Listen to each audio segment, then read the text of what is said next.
It's that moment again, the one you dream of every night. La seule chose qui te préoccupe, c'est la gloire. Le cheminement de la réussite, of pushing yourself further than ever before. But the true glory is in the shadows. Les sacrifices que tu fais, quand toutes les chances sont contre toi. When you can't push one more second, chase the glory. Visez haut.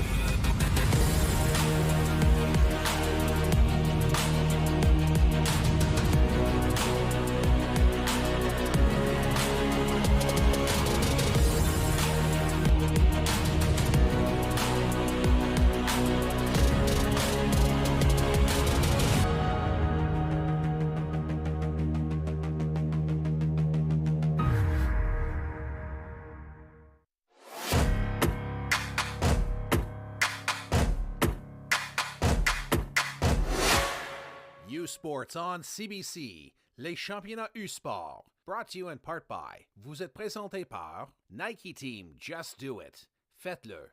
Baron, exclusive supplier of U-Sports championship rings. Le fournisseur exclusif des bagues de championnat U-Sport. Fox 40, celebrating a decade of the Fox 40 U-Sports Coach of the Year program. Fier partenaire des prix de l'entraîneur de l'année U-Sport depuis 10 ans. By Veriburn, proud medical supplier to university sports since 1979. Fier partenaire du sport universitaire depuis 1979. The Government of Canada. Le gouvernement du Canada. And by Saint-Hubert, proud partners of the U-Sports Women's Hockey Championship. Et par Saint-Hubert, fier partenaire du championnat de hockey féminin U-Sport.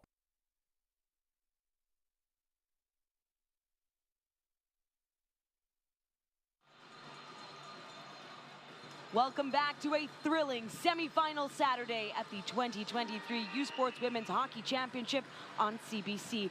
I am Daniela Ponticelli alongside Alex Cole. We are inside Sepsim at the University of Montreal, where all day long we've been treated to some elite level hockey. The first gold medal finalist is through as the 8th seed Mount Royal University Cougars out of Calgary pulled a second upset, winning 3-1 over the host 5th seed Montreal Carabins. Now the Carabins will vie for gold at 3 p.m. Eastern tomorrow. Championship game, of course, taking the ice 7 p.m. Eastern Sunday.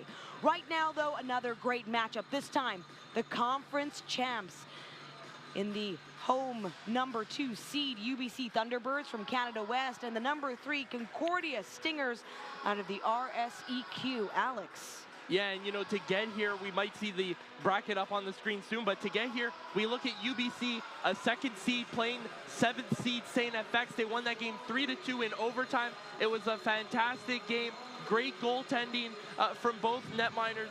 Obviously, Huygens has been huge for UBC this year, or has been huge for UBC, and obviously, again, will need to be just as huge in these national championships. Meanwhile, Concordia, the defending champs, playing the exact same team they played for gold last year, the Nipissing Lakers. Obviously much different circumstances, a 3rd seed versus a 6th seed, the Stingers being the 3rd seed as we look at the bracket right here, and the Stingers won that game 5-1.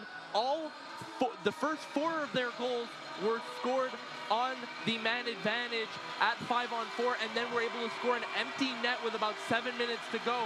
That gave them that 5-1 victory, and now they get to play against UBC, a team that they saw earlier in the season during the Teresa Humes tournament. Certainly did. A team that they lost to 2-1, and obviously much different circumstances that earlier in the season. And then only one other time these two teams have played against each other. That was back in 2017 at Nationals. UBC won that game 2-0. That was for bronze. Can you believe it when you think nearly the year to the date when you talk about that? That was on a March 19th of 2017. Again, we also see in the bracket that the MRU Cougars, 2 stunning upsets. Although not stunning if you have been paying any attention to Canada West. They came very close to toppling the Thunderbirds at home in Vancouver, where they went undefeated through 14 games. Of course, they are technically the home team here, Alex, as the higher seed, so they're wearing the lighter jersey. But the Concordia Stingers in their crisp maroon and gold uniforms. We're now going to get a quick look at the starting lines as they approach. just a little bit of history when we talk about the Montreal Carabins earning their way as the host into this tournament. Of course, hosts get berths into nationals, but they were an RSEQ finalist as it was. They are now going to play for bronze. But when you consider that the lowest seed MRU Cougars will find their way into the final, technically Montreal is the team who's been the lowest seed at one point to play in a gold medal final, but that was back when this tournament only had 6 teams. So an 8 seed has never been in the final before.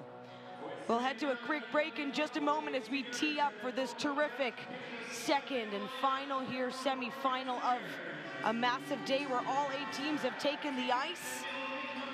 And now to determine who will play for gold against the Cougars, Daniela Ponticelli, Alex Cole will be back. You're watching U Sports.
They don't do it for the likes or for the shares. They do it for the fun of it, for the thrill, for the camaraderie, for the memories. CBC Sports, just because they love it.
And we're getting set now to determine who will take on the Mount Royal University Cougars in the gold medal match tomorrow night, 7 p.m. Eastern Sunday, and who will vie for bronze against the Montreal Carabins. Could it be all conference finals? We'll see how that goes, or maybe it'll be a continued split between Canada West and the RSEQ. I am Daniela Ponticelli alongside Alex Cole. Quick touch on the great goaltenders in net tonight. Of course, we've seen them before. They took these teams through their quarterfinal wins. Elise Hugens in net for the T-Birds.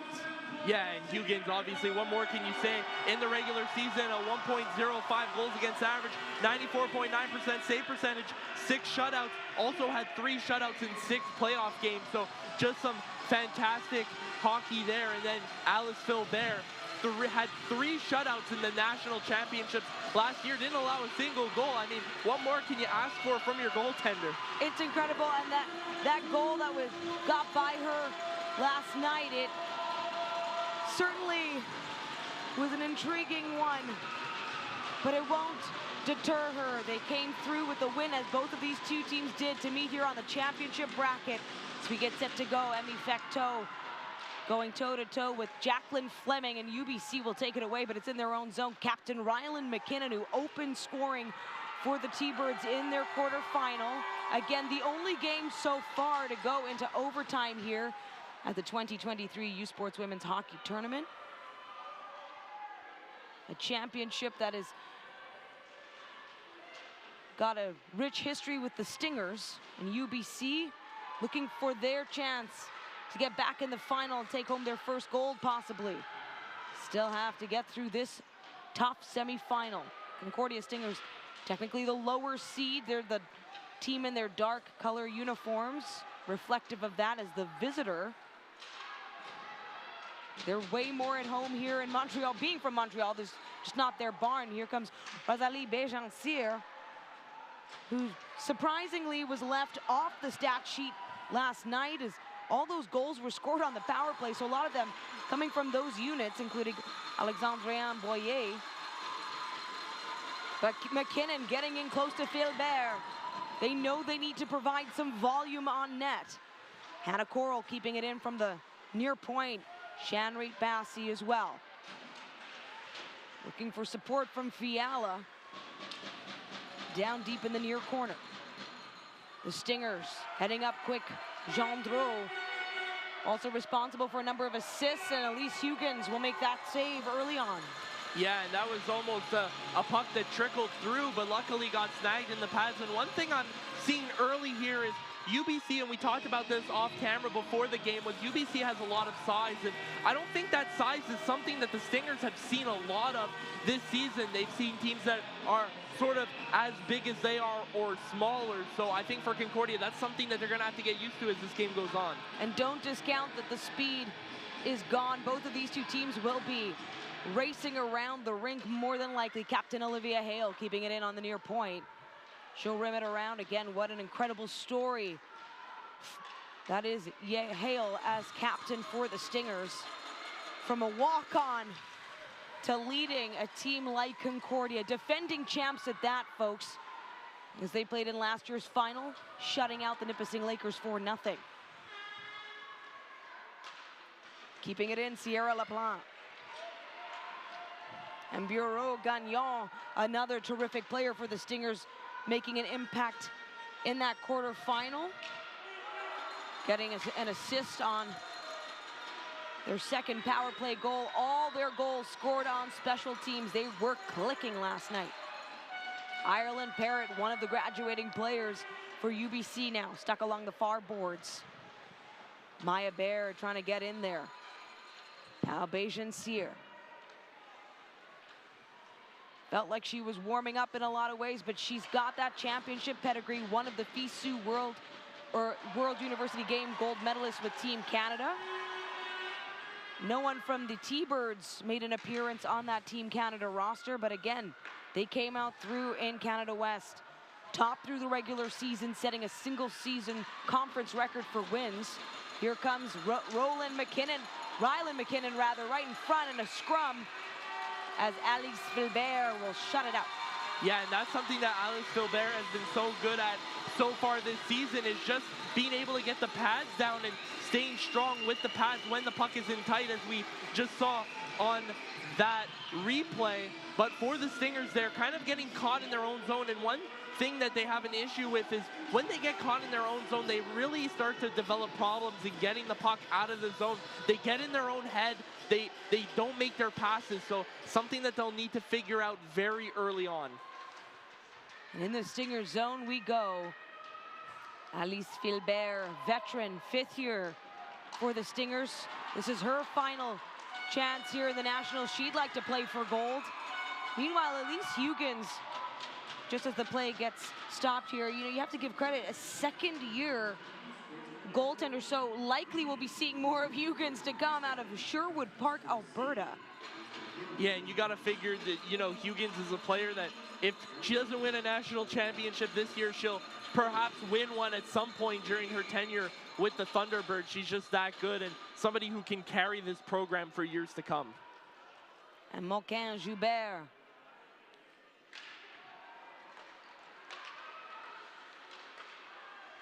Out there near the neutral zone draw. It'll be Leonie Filbert. If that name sounds familiar, it makes sense. Leonie Filbert.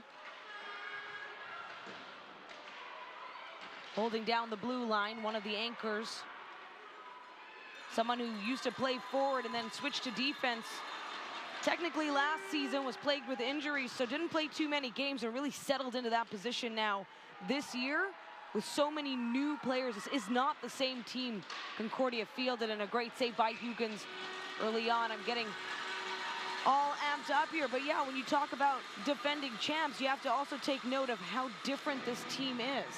Yeah, and the Concordia Stingers, they lost a couple of great players from that championship team. You think of players like Brigitte Lagagnère, Stéphanie Lalancette, all of these greats that, helped this team propel them to a championship win. But then you also have people coming back like Emmy Fecteau, Rosalie Bégin-Cyr, who've been around the block, and also all of those sophomore players who got to experience a championship as rookies. They're now 1 year deeper into their careers, and they know how to lead a team. They're calling for a delay of game. We'll see if it goes their way. And they're going to call it. Yeah, they'll call a delay of game. So we'll see our very first power play again. They got humming last night in the quarterfinal against Nipissing. We'll see what the PK can do for the T-Birds, Alex. Yeah, absolutely. And you look at power play percentage for the Stingers, 24.7%. That's first in U Sports. So penalty kill percentage, UBC very strong, 92.4%, 6th place in all of U Sports. So obviously these are two just absolute kingdoms when it comes to the special teams. Yeah, the UBC Thunderbirds going 5 for 5 shorthanded in the quarterfinal matchup. We get set up stick side of Huggins and tested early on. She makes that save stick side as the Thunderbirds will just bat it down deep. Why not? There goes the UBC crowd again. The fans inside Sepsum at the University of Montreal have been fantastic. 1:42 to go here on this Concordia power play. Clock is on your screen. Drapeau over to Bégin-Cyr. Looking to connect as they go back down the other way. We talked about this effective kill. We're seeing it in play. Yeah, absolutely. UBC doing a good job here. The Thunderbirds felt like that should not have been a penalty, and they're playing as such. And Filbert. Over to the left side, Bégin-Cyr will force the draw back into the offensive zone for this 5-on-4 play. 1:11 to go. Yeah, and Huggins just making the right play there. And speaking on the delay of game penalties, interestingly enough, in the RSEQ finals, it really felt like the referees did not want to call that. If a puck would go out of play, they would sort of look for any reason to say, hey, this went off a stick, because they just do not want to give out penalties like that. But in this U Sports Championships, the precedent's being set early. And now they're setting up, looking for some space, getting in close. Boyer, again, fired off a number of assists yesterday and firing one deep. Huggins stops it. Amidst all that traffic, we've got Captain McKinnon and Hannah Coral as well, holding it down just in front of the crease for UBC. Yeah, so much poise in the goal for Elise Huggins there, being able to track that puck through traffic, get a glove on it, and just make the save. As we're going to watch the replay here. Some great work down low between Emily Lavoie and then Adrienne Boyer with the shot.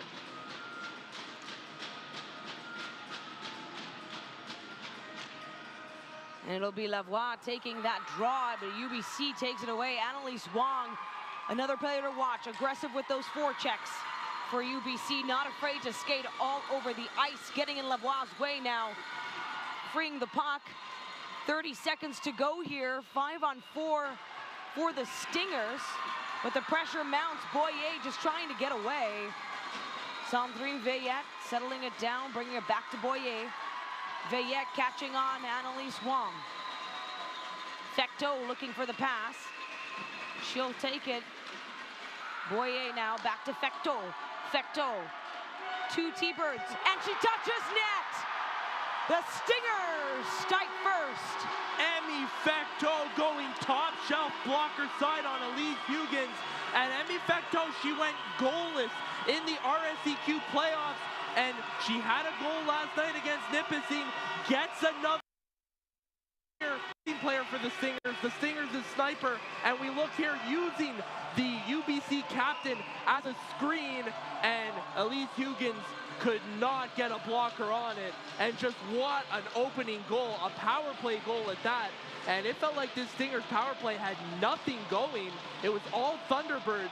And just like that, it's 1-0. And we meet back center ice here for the face-off. Again, first goal of the game coming just shy of the 6-minute mark here. Early on in the first. And the Stingers finding it again. Dangerous on the power play. In total, that's their 5th power play goal of the tournament. Sophia Gaskell, though, not to be outdone. She had touches on all 3 of UBC's goals yesterday. 2 assists, 1 goal herself. Or in fact, I got that backwards. 2 goals, 1 assist, including the overtime game winner. She's one to watch, number 22. But Joelle Fiala, she'll take a number of the face-offs for UBC. Powerful player. Going down deep, catching on Rachel McIntyre, who got the empty netter goal for the Stingers. And they will chip it down.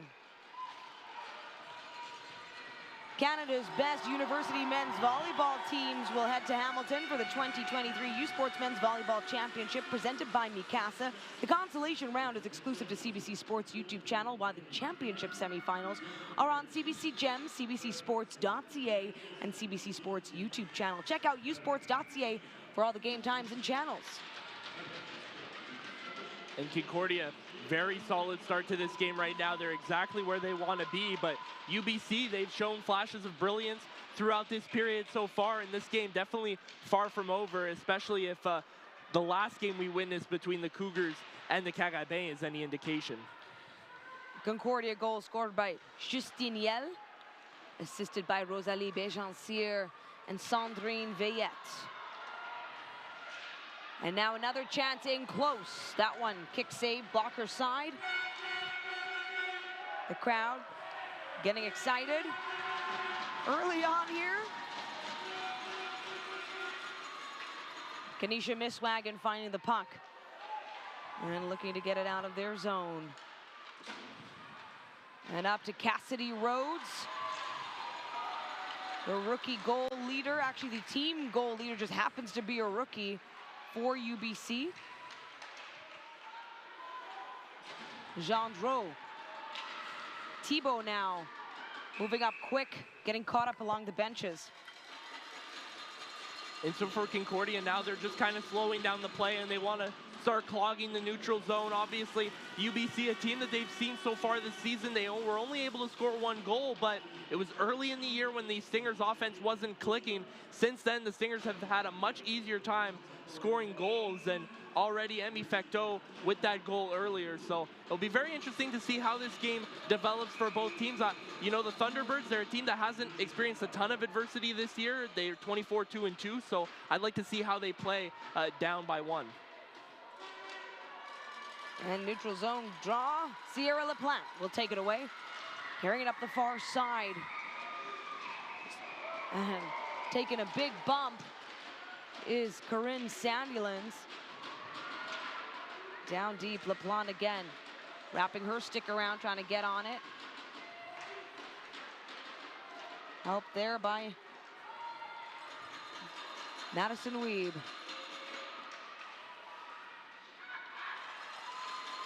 And Sandulins nearly getting caught. The Stingers clogged up in the slot. Weeb looking for Healy. Healy with a fired up shot on Philbert. Now Boyer. Up to Stathis. Coral settling it down, looking for her line mate. As Philbert there just able to wrap that one up and get it frozen. And, you know, for Concordia, they just need to make sure that they can force UBC to the outside, make sure those shots are from the outside. And we've seen every single shot that Philbert has faced has come from the exterior. There's been nothing from the slot.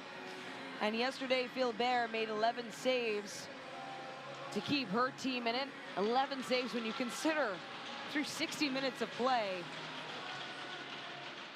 The defense from the Stingers. Rosalie Béjancir chipping it up forward.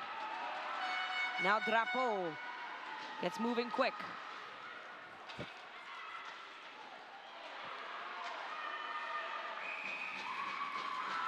They'll dig it out from the boards. Richard out there as well. Captain Olivia Hale, though, taking a seat in the penalty box. Yeah, and Olivia Hale with the body checking penalty there. You could tell UBC was calling for the penalty before the referee was, and the referee completely agreed. And I mean, how can you not? That was a very clear penalty. Something that the Stingers have really struggled with this year has just been just how much they're on the penalty kill. Time shorthanded, 92. That's quite a bit over a 25-game season. Now, they did go 3 for 3 on the kill in that game against Nipissing, but they also enjoyed 10 power play opportunities. So very lopsided game there. Fiala to Gaskell. This line can get going to Wong. Back to Gaskell. She'll redirect, shoot it up for a different angle, looking for that tip in from McKinnon. Fecteau, by the way, was in the way on that kill and just dump it down deep. Hugans will play it though, bring it up to McKinnon. Along the far side wall. Kept in by Wong. Gaskell fired up, bounces off, looking for the tip in. Are they going to get it? Fighting for it, and it's good! The T-Birds tie it up here in the first period. Yeah, and that is the major problem with taking penalties, is you allow teams like UBC to get back into it, as we see Ryland McKinnon scoring that goal, the defender pinching into the play to put that one home. And Alice Philbert had made a bunch of saves in the crease, but eventually that puck just got loose, and it's in the back of the net. And I believe they might give it to Elliott. We'll just see in a moment. Just one of those goals where everyone had a hand in getting it to the net, and of course trying to get one by Alice Philbert is difficult in and of itself. We're tied at 1 just before the halfway mark of the opening frame, Alex. And the crowd loving every moment. We now can officially say that not a single game up to this point, and including this game, has been a shutout win on any side. The parity in this tournament has been absolutely incredible to watch. Sophia Gaskell keeping away from. And so Joelle Fiala getting credited on the assist, but either way, the goal is for Captain McKinnon. And now a chance tested early by Elise Hugans, making that save, rather.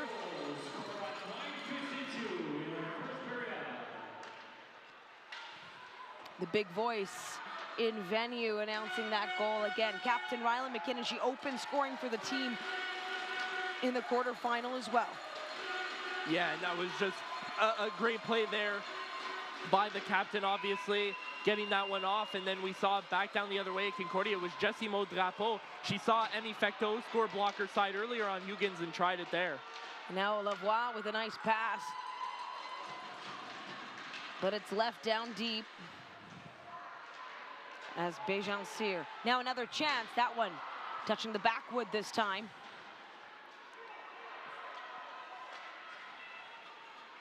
As Richard out on the ice trying to help, but Kanisha Miswagon will find it in her feet and play keep away from Chloé Gendreau. Again, one of the many great effective players on the Stingers. Sure, the defending champs, but they had to rebuild this year with a number of players out of the mix from that championship team. So to find themselves for sure playing for a medal, just a matter of whether it's gold or bronze will be determined here. We're tied at 1. 8 minutes to go in the opening frame. The final semifinal of this 4-game day, and a rush to the edge at an icing call. Wow, Alex. Yeah, it's been a phenomenal play from both sides to start this game, and obviously Concordia, they felt very comfortable with that 1-goal lead they had, and then, you know, their discipline, it makes it so that nothing is really safe for them. I remember a game earlier in the year against McGill, they were up 5-0 after the first period, and then only won 5-3 because they were taking so many penalties throughout the second and third period, and it's something that's really been an issue. And as much as Julie Chu has tried to address it, it really hasn't eased up as the season has gone along. Shannon Reed-Bassey stepping in for that face-off, and she'll win it for UBC, but it's a defensive draw. And the Stingers will certainly want to keep it in play. They do along the red line. Boyer weaving around, outmaneuvering the T-Birds. McKinnon now from the near side, big pass to Bassey. That's what they're known for. Now Bassey looking for Elliott, but she comes up instead on Boyer, and there will be a penalty coming to Concordia. We were just talking about it, Alex, the discipline needed in a game like this. Yeah, and one interesting thing is, you know, you see a lot of teams that will take a lot of tripping penalties, hooking penalties, but the Stingers, they're too fast of a team to be taking penalties like that. Their issue is that they take a lot of body checking penalties, very unnecessary penalties that don't really have any bearing on the play at hand, and that's what hampers them, and that's exactly what I was saying just a few moments ago. And now the Thunderbirds, they have a perfect opportunity to take a lead. Now both of the goals in this game, one apiece, all came on the power play, so we'll see what happens now as UBC has their second go with the player advantage. And if Jacqueline Fleming out there, one of the rookies for the team, up from Hannah Coral, was looking to get back. Hannah Coral, one of the graduating players. And it looks like Gendreau, Gendreau will just stick it to the boards, making it so difficult, whistling it down. Yeah, it's very interesting, you know, seeing the RSEQ referees mostly. I find that when the play is up against the boards and the skates are sort of pinning the puck to the boards, they let the play develop. But in these U Sports refs for the national championships, they want to whistle it dead right away so that they can get the play moving again. Yeah, it's tough when you're in a tournament format. You got to keep things moving. I'm sure both teams have adjusted to that. They've got that one game under their belt. Both teams coming in, obviously, for the win in order to get to this semi-final round on the championship side of the bracket, that is to say. Still on the power play, Coral. Nifty pass to Fleming. Fleming setting it up, Coral. Rhodes is in the slot too. Bassey will fire it. Philbert with a great save, stick side, off the pad. And now Coral. Soft shot back. Parrott and Rhodes as well, setting up Bassey now far point. Centering feed of Coral. To in the top circle, she shoots. And what a save by Alice Philbert. Yeah, Philbert looking through traffic, bobbing and weaving her head, and then being able to make that glove save. And as it stands, UBC and Concordia around the same amount of shots. UBC has 8 to Concordia's 7. And, you know, just a very even matchup thus far. Obviously, when you look at all of the matchups we've seen today, these are the 2 closest seeds, being a 2 and a 3. Joelle Fiala coming against Concordia Stingers Fecteau. Again, 56 seconds now of this UBC power play, and the Stingers keeping pace. Fecteau going stride for stride nearly with Annalise Wong. She's one of the smaller players, but can weave very quickly around. She's taking up all kinds of space on this ice. Looking for Fiala now near corner. Bejan-Cyr, though, blocking the way halfway along the boards. Back up to Wong, to Gaskell. To Wong. McKinnon. Settling it down, the captain. Try to find room. Nearly does. It is saved, though, by Philbert. If you're talking about a veteran presence between the pipes, Alex. Yeah, absolutely. And Alice Philbert, she's been here before. She won a national championship last year, as have many of the players on this Stingers team. But, you know, it makes all the difference that you have been there before.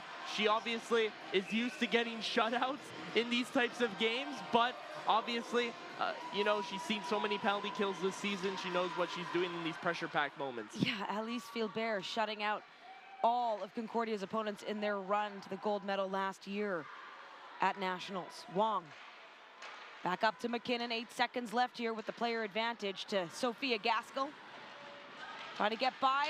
Looking for a good lane, and it's tough with the traffic in front. Thibault providing great defense for the Stingers. Alexandrien Boyer trying to come off the bench and be a difference maker. Instead, they'll switch out some of the lines here. Gaskell, back to Fiala. Hale trying to get her stick on the puck here as the Stingers find themselves back in their zone. Hard along the boards. Boyer mastering the play there, as the Stingers now end up back behind. Bureau Gagnon trying to get her stick on the puck. The Stingers just swarming as they do. Justiniel, who opens scoring on the power play for Concordia. We're in the final 5 minutes here of the first period, and it has felt like third period minutes the entire time. The feeling in this building so intense. Here's a chance. Drapeau looking for the pass, and it goes a little wide, but what an effort there. Yell set up beautifully for the moment. Coral circling back to get past Justine Yell. And Jessimo Drapeau, difficult player to get by. Maya Baird looking for some space. Drapeau denying that. Back behind the net of Philbert. Stingers looking for those big passes. They get it up to Bejan-Cyr. Now looking for a feed early on, and Elise nearly caught out of place, but lucky bounce there for Huygens. And the play gets stopped. There are bodies in the way in net. Yeah, the net getting taken off there, and for the most part, the net has been phenomenal throughout this or at least day 3 of this tournament. We had some issues last night, ironically enough, between Concordia and Nipissing, but they've changed the way they do the moorings, and there was an instance where a push-off from Elise Huygens, obviously talking to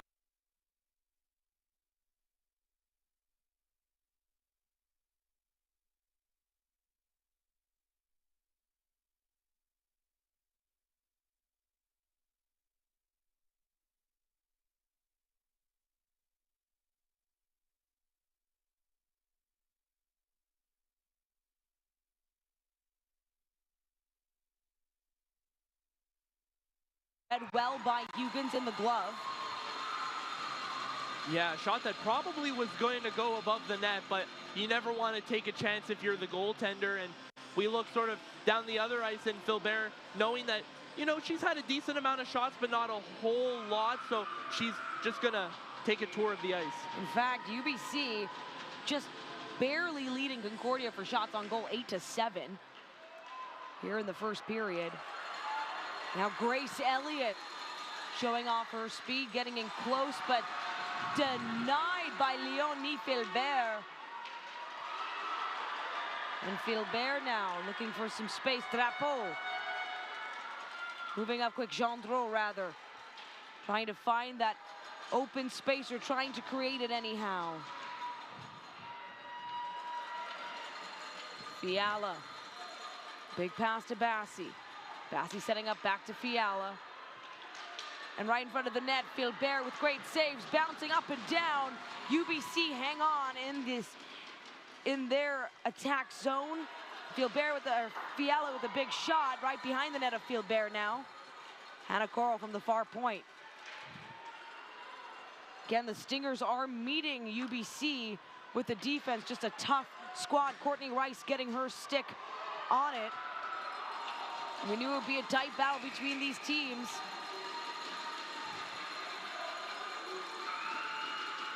As we see it whistled down. Wasn't sure if they would maybe call that there, Alex. Oh, they are calling it. Courtney Rice heading to the penalty box here. There's just under 2.5 minutes left in the period, and Concordia again finding themselves shorthanded. Yeah, and so their third penalty of the game, obviously UBC 1 for 2 thus far, and you know, once again, it's just collisions. Every time the Stingers go to the box, it's 4 collisions, and you know, as somebody who's watched this team all throughout the season, it's been that big issue. So something that they're definitely going to need to shore up here. But the Thunderbirds, they're very excited because they've been clicking on their power plays, and they believe that they can get one past Philbert for the second time. Sophia Gaskell, again, 2 goals, 1 assist for UBC in their quarterfinal win. In fact, the game winner as it was. Annalise Wong setting up, switching gears, trying to get that little tip in there off to Elliott. McKinnon at the back. 1:35 to go in a UBC power play. Their 3rd chance of the night so far. Their first goal, of course, coming on the player advantage, McKinnon. And it was a scrummy goal as it was. Lots of bodies in front of the net that time. And Stingers now taking a page out of the Thunderbirds. Kill just dumping it down deep. Gaskell. Looking back for Wong.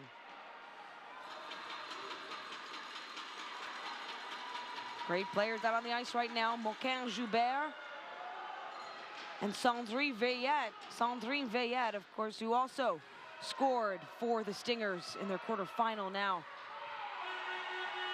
Back on the far side. Gaskell winds up, bit of a fake to Wong, to McKinnon, saved by Philbert. And just a nifty little kick save. And I'll just get batted down. Huggins touching the puck with just 25 seconds to go here. UBC on the player advantage.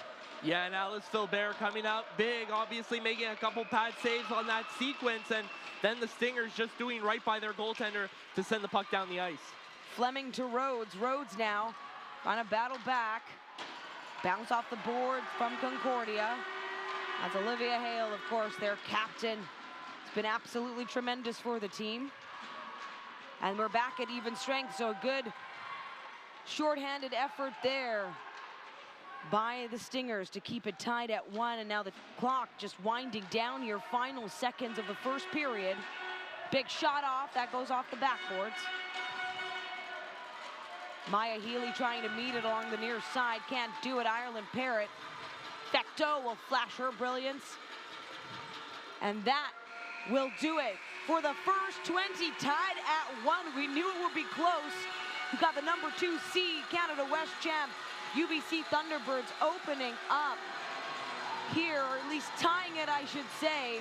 A goal, power play by Ryland McKinnon at 9:52, but Concordia, the 3rd-ranked Concordia Stingers from Montreal, of course, their first goal of the game, a power play marker at 5:57, Alex. Yeah, and that was from Emmy Fecteau, and what a beautiful shot that was. As good of a goal as we've seen in this tournament thus far. And you know, we saw some nice goals, obviously, in the Cougars and Carabin game a few hours prior. But overall, just a great period of hockey. Both teams playing at a high level. It's just the discipline from Concordia that has been poor. And, you know, the Thunderbirds, they're going to be eager to capitalize on that.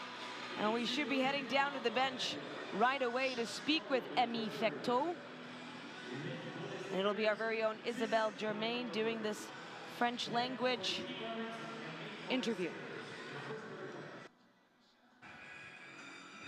Amy, est-ce que tu nous entends? Oui. Donc, Amy, après 20 minutes de jeu, c'est 1-1.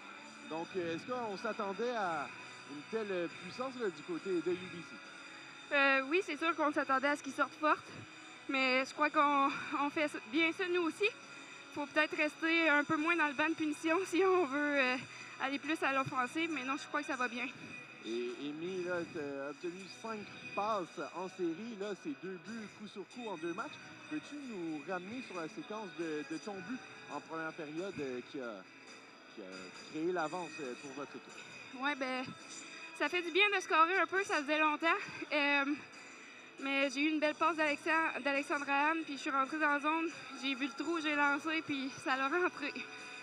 On sait pourquoi tu portes le numéro 29 grâce à Marie-Philippe Poulain. Les deux, vous venez de la Beauce. Donc, est-ce qu'elle t'inspire là, pour ramener un deuxième championnat de suite du côté de l'aréna Headmere? Oui, c'est sûr que c'est une grande inspiration pour moi, Marie-Philippe. C'est une personne extraordinaire, une joueuse de hockey extraordinaire. Puis je pense que j'essaie de prendre l'exemple sur elle, de travailler toujours fort puis de foncer. Eh bien, Amy, je te souhaite bonne chance pour cette fin de match et on se reverra sans doute demain. On verra pour quel match, hein, sur la médaille de bronze ou la médaille d'or. Donc, merci beaucoup pour l'entrevue et bonne fin de match. Merci à vous. Donc, Isabelle, je te laisse traduire. Amy Fecteau, toujours très sympathique en entrevue. No, what a kid and what a leader. And just talking about Marie-Philippe Poulain and her inspiration of just working hard every shift. And talking about her team maybe needing to stay out of the penalty box a little bit as we kind of move forward. And then we talked about her goal and just what she saw. She said she saw the hole and just prayed and shot it there, and lucky it went in. But I don't think it's more luck. I think it's a lot of talent from number 29. And a thank you to Isabelle Germain for the English translation there, chatting with Amy Fecteau. Concordia, they strike first, but a quick tie-up by UBC, and we're tied at 1 through 20 minutes. Folks, another 40 minutes at least ahead. It has been a wild ride so far. The third-ranked Concordia Stingers taking on the number 2 seed UBC Thunderbirds, all for a chance to play for gold. We'll be back with more. I'm Daniela Ponticelli alongside Alex Cole, and you're watching U Sports on CBC.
stories behind the glory.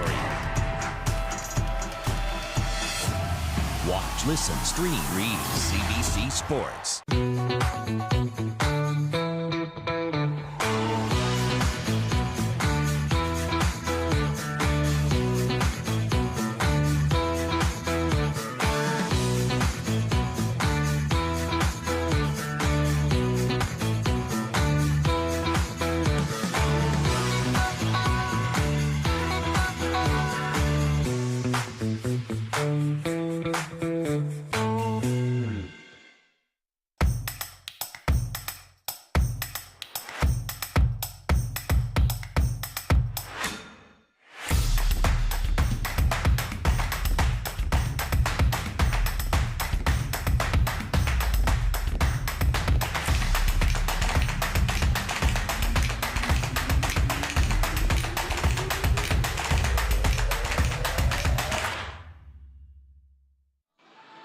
Welcome back to Semifinal Saturday. We're in the first intermission of the fourth game of the day, the second in this championship bracket. And we're all tied at 1, as to be expected. Two conference champs in the RSEQ Concordia Stingers and the Canada West UBC Thunderbirds. Right now, though, every year U Sports celebrates its best student athletes, honoring major accomplishments in each sport. Here are the nominees and the winner of the 2023 U Sports Rookie of the Year Award.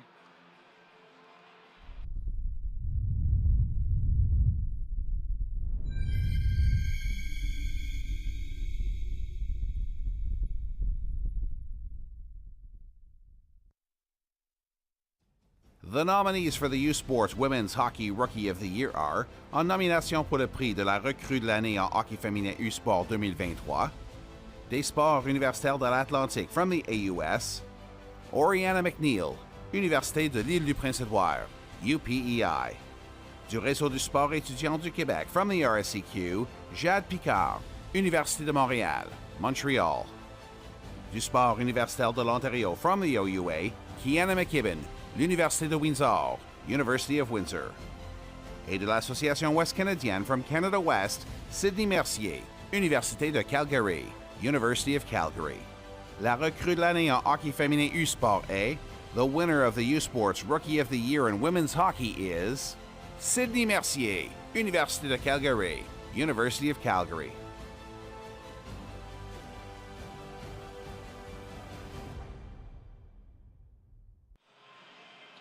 And we're tied at 1 in the first intermission here between the Concordia Stingers and UBC Thunderbirds. Will be back after a quick break. I'm Daniela Ponticelli alongside Alex Cole, and you're watching U Sports on CBC.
Hey U Sports fans, check out shop.usports.ca for this week's promotional item from the Nike Team Collection. Visitez le shop.usport.ca pour en profiter de la promotion de la semaine de la collection Nike Team.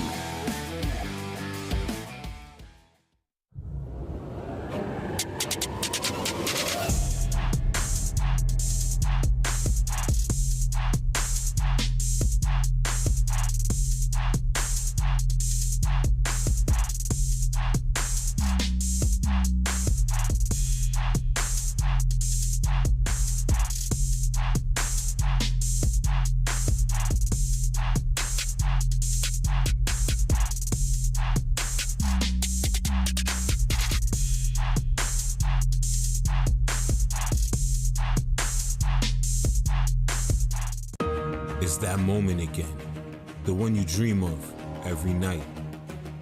La seule chose qui te préoccupe, c'est la gloire, le cheminement de la réussite, of pushing yourself further than ever before. But the true glory is in the shadows. Les sacrifices que tu fais, quand toutes les chances sont contre toi, when you can't push one more second. Chase the glory. Visez haut.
Fans, you too can celebrate each U Sports team's gold medal victory with your very own commemorative apparel from T. Litson Sports. Fans of basketball's Carleton Ravens and Guelph Griffins in track have been flocking to shop.usports.ca to purchase their piece of history.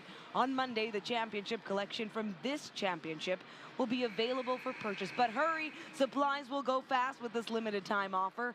That's the U Sports Championship Collection on sale at shop.usports.ca.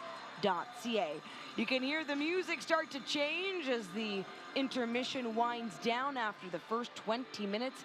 Now, a little confusion on the stat sheet when it comes to the goals score, but it has been corrected. We called it on the ice as it happened. The play from Boyer to Fecteau as well. Sandrine Veillette involved in the assist for Concordia's first goal of the game on the power play, and also just the first goal of the game overall. 5 minutes, 57 seconds into the first period. But then UBC tying it up just before the 10-minute mark, also on the power play. But Captain Rylan McKinnon, none other, of course, open scoring for the team in their quarterfinal win. I'm Daniela Ponticelli alongside Alex Cole. Both teams have tasted victory here in the championship to get into this bracket. Both teams now wanting to play against the MRU Cougars out of Canada West in that gold medal game as the number 8 seed went ahead and just upset the home host, Montreal Carabin. Yeah, that was a phenomenal game. Obviously, it was back and forth action, but the Cougars really clutching out that win. They were tied 1-1 with just a few minutes to go, and then all of a sudden they took a lead right back from the Carabin, and then were able to bury that empty netter. And then here you have another determination of who's going to be playing for gold. And you look at both of these teams and you look at the crowd. Obviously the Stingers, they're a home team technically, and they bring the loudness. I mean, you can see the contingency of football players down below. The cowboy hats are out on full display, and then you have a smaller contingent of UBC fans. Obviously, in order to get here, it's a long plane ride, so very difficult to really show your support in person. And the team that traveled the furthest, of course, to be here, also in terms of time zones as well, they got here Monday after their flight was canceled straight up, Alex, on Sunday. And you know what, Coach Graham Thomas said, you know, we just don't want what happened at Nationals last year. It was so tough for them to get out to PEI. What a trek. And they had a lot of difficulties getting everyone there on time. Felt a little out of sorts. They finished in the consolation bracket as it was. So now a chance to finish with a medal potentially and hopefully playing for gold. They have never won a national championship. Closest they've gotten is a silver. And UBC will fire one off fast to Philbert. Shots on goal, by the way, coming into this second frame. UBC with a slight edge, 10-8. Meanwhile, for face-off wins as well, the T-Birds slight edge, 13-10. But it might be those small differences that make all the difference. Yeah, absolutely. And for Concordia, what the big change that they're going to need is discipline, right? 3 penalties they took in that first period, and obviously the Thunderbirds, they were able to get a goal on that first power play. So the Stingers, if they play disciplined hockey, they can definitely win this one. They're just going to have to keep at it. They certainly have the advantage. You said from Montreal, they've played on this ice many times. It's not their home barn, but certainly has that feel to it. Philbert covering up quick. Again, she was tested in total, by the way, through 60 minutes in that quarterfinal game, only facing 12 shots, let in 1. It was actually a short-handed goal at that, but I think she was just caught out of place in a breakaway. But nonetheless, only 12 shots in that game and already nearing that total here early on in the second. Yeah, and probably the least amount of shots a goaltender has faced all tournament. And, you know, the Stingers, testament to their defense. Nipissing, that's a team that got a silver, played for gold last year. The Stingers beat them in that game 4-0. So for Concordia, put up a defensive performance like that is truly stunning. Now Rosalie Béjancier trying to make some space down deep. Actually, that's Camille Richard. Getting down into the near side corner.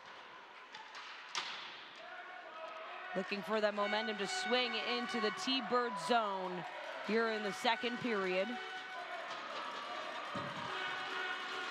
And the Concordia fans are set up actually on the side of the ice where Elise Hugin's net is.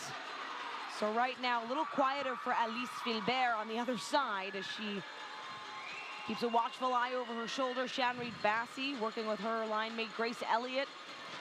Board battle continues. Movement enough to avoid a whistle. Sophia Gaskell along the line.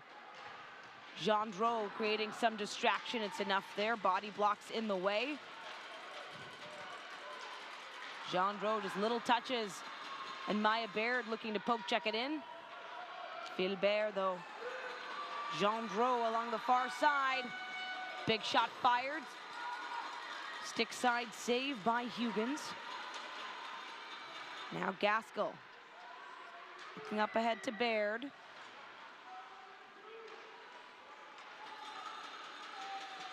Back along the far boards. Of course, the cowbells. They don't want to fully attribute those all to Canada West, but here they come as Bureau Gagnon setting up from the far wall, looking for that sharp angle, nearly caught out of place. Elise Hugins meets the puck near the post. And now Bureau Gagnon will fire it off. Hale along the far point. The captain keeping it in. Pressure mounting here from the Stingers. UBC carries it past the lines. Maya Baird looking up there for Kaylee Pepler out on the ice at number 28. The Stingers finding the boards here. That was a bit of a tough go. The play will continue. Drapeau out there on the boards for the Stingers, along with Sandrine Veillette. By the way, Veillette and Alexandrienne Boyer credited for the assist on that first goal for the Stingers. Our stats were just misaligned at first. Everyone doing their best on this big semifinal Saturday. And now the Stingers setting up. Huggins trying to watch. The net is knocked off, bodies against the board. And it's all incidental here.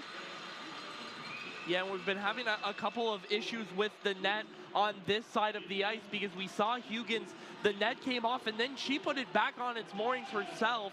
And then again, we saw that there. But, you know, the way Concordia was coming into the zone, a case of one too many passes, I think. Had they just shot the puck, maybe go for top shelf, that's in the back of the net. Huggins was down very early there, and a bit of a wasted opportunity.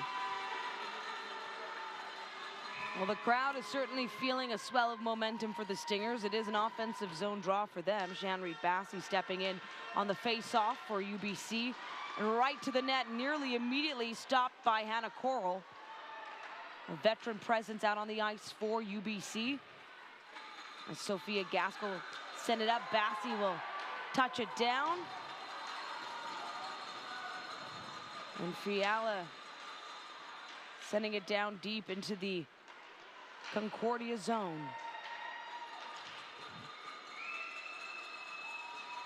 Back around, Coral will nearly get it in there. It was a bit of a soft touch. Elliott was waiting for that tip in.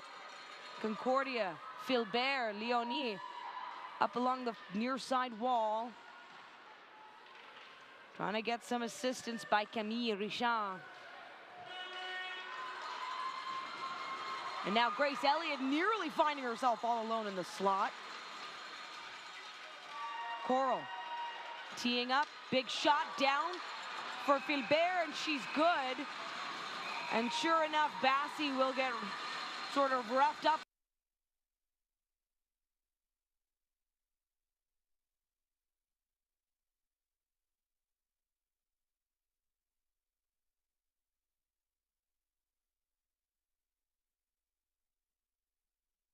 Quickly, and so obviously this is a squad that is very tight-knit, and they showcase it on that play. But the Thunderbirds, they're getting some very solid shots on goal here. They're pushing the pace, and be interesting to see how they continue to do that as the second period goes forward. Well, Fecteau forced to swap out here on the face-off.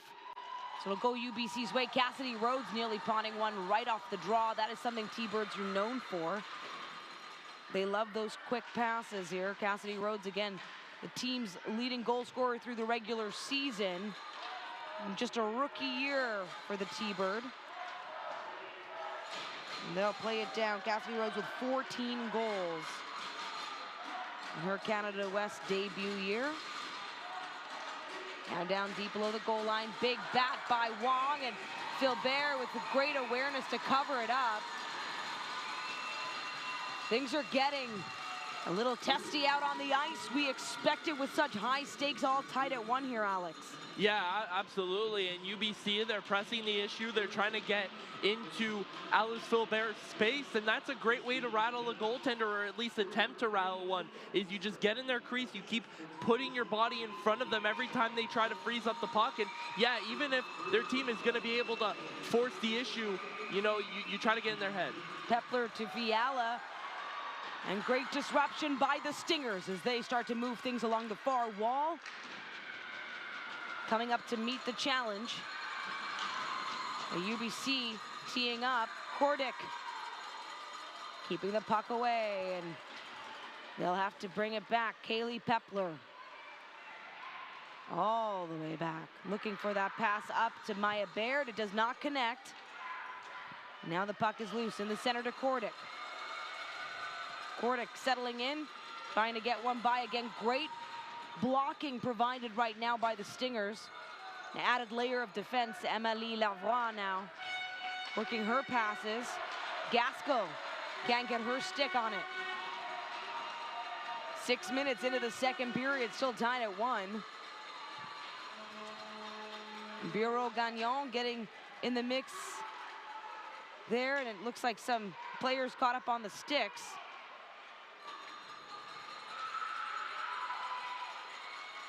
Ireland Parrott carrying the puck into the net, into the zone, deep. Big one-timer from Coral. It's saved by Philbert. Nearly loses track of the puck. But what a save once again from the veteran netminder. Yeah, and Alice Filbert has such great pad movement. Her lateral movement is so textbook and, you know, just elite. The way she's able to make a save and then the puck sort of travels in the crease. She can track it so easily, gets across her post really quickly as well, especially on wraparounds. One of those goaltenders that you are not going to score a wraparound against unless she's completely taken out of the play. And so we're in the Concordia zone here. Neither side has been able to score an even strength goal, and so far in the second period, they've kept it to clean hockey. Olivia Hale will just try to backhand pass it out, but Kanisha Miswagon keeping it in from the near point. Down deep. Some smothering defense provided courtesy of Concordia. And Emmy Fecto flashing her brilliance out on the ice as well. She opened scoring for the game and for Concordia. Now Captain Hale will choose to send it back the other way. Rachel McIntyre looking to meet the puck. But the T-Birds captain McKinnon will play the blue line. Anna Coral once again finding a way to set up some kind of play. But the forecheck from Justine Yell creating some chaos for the T-Birds, as Filbert will cover it up. Yeah, and so now the play is sort of being slowed down a little bit, but I do see the Thunderbirds dominating this period a little bit. Shots in this period are 5-4 right now in favor of the Thunderbirds, so obviously not a huge discrepancy, but in the last few minutes it really has felt like UBC has pushed the pace a bit. The Stingers taking a step back, allowing Alice Filbert to assert her dominance. And right now, another shot towards the goal, and Filbert tested again. That will be shot number 15 for the Thunderbirds, while Concordia looking to get into the double digits. Physical play, it'll continue on. No one sent or to the penalty box for it, so they'll just continue this fast-paced second period as it is. And now down deep, it will be an icing call. No, it won't. Waved off instead. As Mackenzie Cordick trying to get up for the T-Birds along with Parrott. Giving chase is Gendreau. Actually, that's Leonie Filbert. Gonna get her stick on the puck. Circling back again. Just getting pestered by this Thunderbird team. And now Coral looking for some room. Send it back to Gaskell, fires it, no, back. And what a big shot. Gendreau with all the credit on that block. Coral again to Gaskell. They'll take their time. They'll be patient. Coral firing it again. Getting a stick on it is Filbert. Concordia managing their time now. Another big shot, and Elise Hugans will make that save. Yeah, and the Stingers, they need to get something going the other way. They haven't had a ton of high percentage scoring chances in this second period. They were pretty good in the first 5 minutes, but ever since then, the Thunderbirds have taken control, and Elise Hugans, that was her first action in quite a few minutes. So obviously for the Stingers, they need to keep this up. They have their top line out. Now is the time for them to start tilting the ice back in their favor. Yeah, you say that, and Hugans with 8 saves so far, and for Alice Filbert, it's 13 according to the stats. So many good looks on either side, and of course we're tied at 1 here. If you're just joining us, this is the championship semifinal determining who will play for gold against the MRU Cougars. Olivia Hale looking for McIntyre down low. Chassimo Drapeau laying the boom. The crowd loves it. Both these teams so physical, and it's an offside call. I think one of the Stingers was unsure what the whistle was for. Yeah, and now the play kind of slowing down a little bit here, and I think for Concordia. It's been a struggle for their top lines to really get any offense. And one thing we saw in the RSEQ Championships was that third game against the Carabins that won them the championship, it was their third and fourth line that actually got them that win. It was Alexandra Boulanger getting her first goal as a stinger, and then also Megan Bureau-Gagnon, Caroline Martin-Joubert getting a goal. So something to watch out for Concordia. And that's sometimes what it takes at this level, right? Something that might be a little unexpected. The teams have been able to study up on video. And of course, these two did recently play in September in Montreal, as it is. Now the Stingers working quick, trying to change the tempo. As we were just saying, things were slowing down. Veillette trying to fire one off from an assist, a pass from Justine Niel. We got players on top of each other and a penalty coming. Just talking about the clean play here in the second period. It's going to be assessed to Sierra LaPlante, and so that means Concordia gets another chance on the power play. They have 1 goal so far on the player advantage. 5 total, Alex, in the tournament. Yeah, they've had 11 opportunities, and they've scored on 5 of them. So you're looking at about 45% conversion rate. And, you know, if you're Julie Chu, you'll take that. And one thing Julie Chu has instilled in these Concordia Stingers is puck possession. They're very much like those mid-2000s to late 2000s Mike Babcock Detroit Red Wings, where they're just so good with their puck movement and puck possession. And so Leonie Philbert will keep it in on the blue line. Rosalie Béjancier as well out on the ice, but UBC is, of course, very good in order to be here at Nationals, but really good with just those quick bats away, getting those sticks on the puck so quickly. Emmy Fecteau putting on the speed, those tempo changes interrupted by Coral. Back to Fecteau though, Captain McKinnon laying out her body to block. Now Béjancier looking for room from Philbert. Drapeau out on the ice. Another quick pass, looking for a touch there. That gets batted away by Coral. Béjancier. Back here to Martin-Joubert. And now on the ice, right in front of the net. Huggins thought she was covering it up, and it wasn't. Oh, that one just, teasing the crease there in the crowd as well.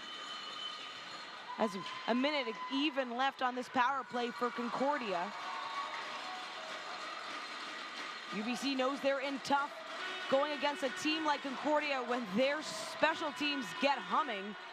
They certainly did against the Nipissing Lakers to get them here to the semifinal. Back behind the net, Alice Philbert will play it off quick. 35 seconds to go. Now potential for momentum change here, setting up. Sandrine Veillette. Looking for this line, Boyer. They've been successful before. Big shot, that goes wide. You can feel it ripple through the building. Veillette. Now miss wagon for UBC. As they have 10 seconds left, shorthanded, Mackenzie Kordick nearly looking for that feed up to Rhodes, gets smothered instead by Veillette. Now Thibault out on the ice, and it's a good shorthanded effort for the Thunderbirds. And in a game where you're tied at 1, playing a team so skilled on the power play. It's not over yet though, their line's still out. Zoe Thibault getting her stick on the puck. Now Sierra LaPlante. Justine Niel trying to protect that blue line, but Hannah Coral finds some open ice. And it's an offside though that will slow her down. Yeah, and another, the first penalty kill, actually, first successful penalty kill there from the Thunderbirds in this game. And, you know, that could be a momentum shift for them, perhaps propelling them to get their first lead of the game. But, you know, right now the score is 1-1. The Stingers, they had some good opportunities, some nice saves from Elise Huggins, and then obviously the Thunderbirds doing a great job down low, clogging up the shooting lanes, making sure the Stingers couldn't get off the passes they wanted to, and really stymieing the #1 ranked power play in all of U Sports. And Concordia winning that neutral zone draw just as quickly, scooped up by Captain McKinnon of the Thunderbirds. Drapeau, just a fierce competitor, using her skates on those passes to stick handle her way out of that. Now down along the near side, UBC with a quick turnover. Was looking for that pass up to Shanrit Bassi. Bassi with the most game winners for UBC this season. And Emmy Fecteau to Drapeau. Big shot off, catches the leg of Hannah Coral. She's unfazed by it as well. UBC looking to set it down and set the speed and the tone, as we are now within the final 6.5 minutes of the second period. Yeah, absolutely. And you know, Concordia and UBC, they're putting up a good fight right now, 1-1 the score. And this reminds me a lot of the game between the Cougars and the Carabins in terms of just low scoring, both teams understanding what the stakes are. They don't want to take unnecessary risks. And I think risks are really only going to come if one team is down by a couple goals or if we're in overtime. Again, UBC, the only one of two teams, of course, tested in overtime so far in this tournament. Getting that win over the St. FX X-Women. Now UBC just trying to work their way through Ireland Parrott. Up along the far side, she slides in. Cassidy Rhodes nearly getting a stick on it. Caroline Moncan-Joubert moving in quick. A tough one to defend. Coral to Gaskell. Gaskell winds up and again catches the body, this time of Amalie Lavoie. And right in front of the net, Alice Filbert will cover it up. And that's the thing, when you look at the shots on goal, that's only telling one story, Alex. And right now it's suggesting UBC with a slight edge, 14-10, but you're seeing all the blocks in front of the net too. Yeah, and Concordia's, they've tried to get a lot of shots on goal, but you know, they just haven't been able to get those clear opportunities. They're not getting shots in the slot. And Elise Huggins has shown a little bit of weakness in this game, and we saw that on the blocker side goal by Emmy Fecteau. If the Stingers can get another opportunity like that, maybe they got one in the back of the net. And now McKinnon come flying off that draw. Again, the smothering defense, one-on-one, Rosalie Béjancier setting her sights on the captain now into the near side corner. Setting up from the point, Misswagen to McKinnon, calling for it. A little bit of a fake off the boards, and they're setting up a system here. Jacqueline Fleming getting caught up. That's going to cost UBC, as the Stingers right now, they have a delayed penalty that has been drawn, so they can continue right now. Boyer with her stick on the puck, but there's the whistle. Yeah, and this is going to be a massive opportunity for the Stingers, as has every single power play in this game. And now both teams have taken the same amount of penalties. 4:45 remaining in the second, which means if Concordia were to score here, they could potentially go into that second intermission with a lead, which no team has been able to go into the break up by a goal, and that would be huge, I think, for the Stingers' morale. But on the opposite end, the Thunderbirds, if they can kill this off, they're the ones who go into the intermission with all the momentum, because that's 2 power plays in a row that Concordia will have missed their shot. And they know what's at stake here. They're also neither side going to let it get to them at this point, but Veillette will fire it off. It gets whistled. Oh, masks got stuck together, or rather the cages. You don't see that every day. We haven't seen it yet in this tournament. No, absolutely not. Sometimes you'll see guys get their sticks caught in skates, or maybe their skates get caught together because a blade comes off, but that one's new for me. All right, now, but right in front of the net, wow, so much power, maybe too much. Net knocked off its mooring, so they'll recollect themselves. That time it was sticks getting caught up. Oh, Captain McKinnon getting a bit of a talking to from the official there. Yeah, and some antics after the whistle there. And we've seen that same peg come off on numerous occasions. And, you know, they had fixed the pegs into today. Clearly not as bad as it was against Nipissing last night, but still an issue that, you know, if you're playing goalie on that side of the ice, you have to pay attention to it. Alice Philbert, she's going to have to deal with that in the third period. So something to watch out for over the course of the next 24 minutes. Lavoie and Fiala in the face-off circle. It should go the way of the Stingers, of course, right now. They are on the player advantage, keeping it in from the point. Veillette teeing it up to Boyer with a big shot down. Just again, the accuracy, but they are looking for those quick rebounds. Gendreau back to Boyer. Back to Veillette. Slowing down the play. Boyer teeing it up to Lavoie. Boyer. The big shot down. It's saved by Hugens in the glove. Yeah, and that's a great save by Hugens, one of the toughest ones she's had to make so far in the second period. And just being able to get the glove on it, calm, cool, collected, making saves like that look easy. Concordia, they're going to have to do a little bit more if they want to score. They're going to have to get bodies in front of Hugens. One thing we've seen a lot today is goalies letting in goals when they're screened. You got to get bodies in front of the net, and you got to make sure that you can get a goalie moving side to side. Right now, a minute 17 to go. Bejan Cyr setting up, looking for that feed. Another test of Hugens now. Got out of position. Bejan Cyr with goal number 2 for the Stingers. And that's exactly what I was saying. You need to get bodies in front, and you need to get a goalie moving side to side. What happened there? Hugens gets baited way out of position, way out of her net. There's a broken stick on the ice, and you know what? That's in the back of the net. Rosalie Bejan-Cyr was right there. A great job by the second power play unit.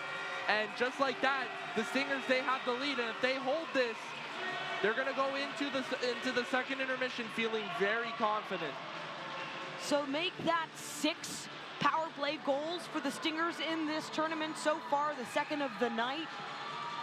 And what an incredible goal to get the go-ahead right now. Rosalie Bejan-Cyr exactly where she needed to be, assisted by Yassimo Drapeau and Caroline Macron-Joubert. And so UBC still with 3:45 to go. Now looking to turn the tide to at least even things out. They entered this frame 1-1. Both teams scoring on the power play. In fact, it's been all specials all night. Justine Yell dropping it down deep. And Sophia Gasco now trying to find Fiala. And Fiala up to Grace Elliott. That skims by a little too fast. Speed sometimes being a bit of a difficult one to get control. And flying in, Joubert looking for a little soft touch to Gendreau nearly. Coral finding it back behind the net. Grace Elliott poking it back. Both of these two teams want to be, of course, playing for gold tomorrow. Either way, will be playing for a medal. Bronze game at 3 p.m. Eastern. Taking on the host Montreal Carabin. And the gold medal game at 7 p.m. Eastern Sunday, taking on the lowest seed, number 8, Mount Royal University Cougars. Yeah, and you know, ever since those few power plays from the Stingers, being able to score one, it's been a huge momentum swing for Concordia. You haven't seen UBC get as many shots on net, but one concern for the Stingers right now is the fact that of the 7 goals they've scored in this tournament, 6 have been on the power play. That's 86% of your goals. That is not sustainable. You need to start scoring some goals at 5-on-5. You just never know, Alex. Maybe they'll rise to that challenge. Either way, right now, these two teams both fighting with everything they've got. So skilled as the Stingers move up quick along the far wall. Oh, and the official taking a hard puck into the side.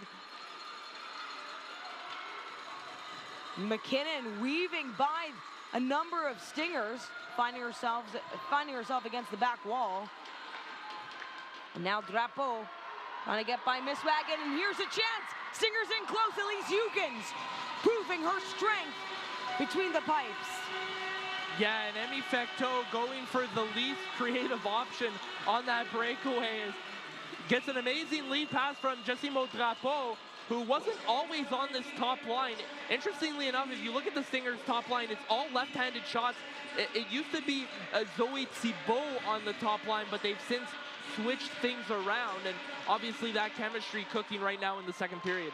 Camille Richard helping out with the passes off the draw. We are at even strength here, final 2 minutes. Getting in close, Hugans makes that save. The rebound collected along the far wall now. As UBC now facing the pressures of a smothering defense. They'll certainly make an adjustment in that second intermission. The bench on UBC's side, by the way, every single one of the coaches, including, of course, head coach Ben Thomas, has been involved in championship wins. They've got great pedigrees. That's not to take anything away from what the Stingers have been able to put together. Their coaching staff as well, absolutely tremendous. This is what you want to see in a semifinal. You want to see the teams, of course, not only who deserve to be here, but who are playing with absolutely everything they've got. Chloé Gendreau will take that neutral zone draw for the Stingers. Up against Joelle Fiala, she's pretty much the mainstay out on the dot for the T-Birds when possible. And Gaskell now looking for Elliott. As the Stingers, Thibault trying to find some room. Fiala poking it up. And we head into the final minute now of this second period. And Stingers with that one-goal lead at this time.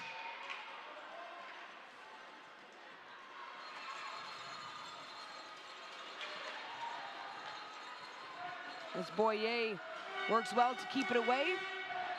And Fiala will chip it down. The crowd, of course, ramping up. Fiala, though, getting in close. That one nearly touching top of the net.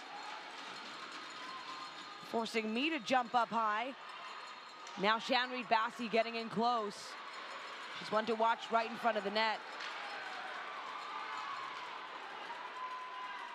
And UBC, Jacqueline Fleming. Over to Coral. 15 seconds to go here. Can they make some magic happen to tie it up? The Stingers are swarming. Final seconds here in the second. And that will do it. The Concordia Stingers will head into the locker room with that one-goal lead, Alex. Of course, another power play marker. Why not? Their sixth of the tournament, this second tonight. That one by Rosalie Béjancier, assisted by Jessimo Drapeau and Caroline Moquin-Joubert. Yeah, and you know, for Concordia, I should also mention that while 6 goals were on the power play, the 7th was 6-on-5. They were technically down, and it was 6 players on the ice. So they have not scored a single goal at 5-on-5 with the goaltender in the net for the other team. It is very interesting to see, as we're actually going to see 2 of the players on the Stingers talking to the referees and perhaps talking about the chippiness in this game. We've seen a lot of physicality. We've seen a lot of antics after the whistle. Perhaps the referees just giving a fair warning. And we will head down soon with Isabelle Germain to interview Joelle Fiala of the Thunderbirds in just a moment. Joelle Fiala all set up on the bench, and we'll hear now from her before heading into the second intermission. Joelle Fiala, thanks for joining us. You let one go in late, but we want to talk first about your career and how you've been an impactful player for UBC. You were down at Robert Morris University, transferred over to UBC, but tell us maybe that decision, why you chose UBC. Yeah, it was pretty awesome. The coaches, Graham and Mike, were what convinced me to come to UBC. They were great, super welcoming, and just made it feel amazing right away. Tough decision. We saw Maggie Burbage in the same position when Robert Morris let go of their women's hockey team, but you find a home at UBC and you go back-to-back Canada West champions, and now here at the championships once again. How do you feel prepared for this game? This is a tough crowd to be in Montreal. Yeah, we have a great team. We have a great group. I've never been a part of such an amazing team before, so I think if we just stick to our game plan, trust ourselves, we have nothing to worry about. We're not done yet. What's the missing piece in the third period to tie this game up? You know what? We just got to keep on going, do the simple things. We got to keep playing like we've been doing all year, and we'll be just fine. Jill Fiala, you're a big piece to this team, and we wish you the best of luck. Thank you. And a great interview there by our very own Isabelle Germain, chatting with Joelle Fiala. Both teams know there's so much at stake in the final 20 minutes, at least, of regulation. We'll see if UBC will face another overtime. They did it in the quarterfinal to get here to the semifinal. They are the higher seed, whatever that means in a tournament where everyone is playing their best, giving it all, and the number 8 seed MRU Cougars awaiting whoever wins this game. Could it be an All-Canada West gold medal game, or perhaps the RSEQ will come through with the Concordia Stingers to mix up the conferences in the final? We'll be back with more. I'm Daniela Ponticelli alongside Alex Cole, and you're watching U Sports on CBC.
Get the stories behind the glory. Watch, listen, stream, read CBC Sports.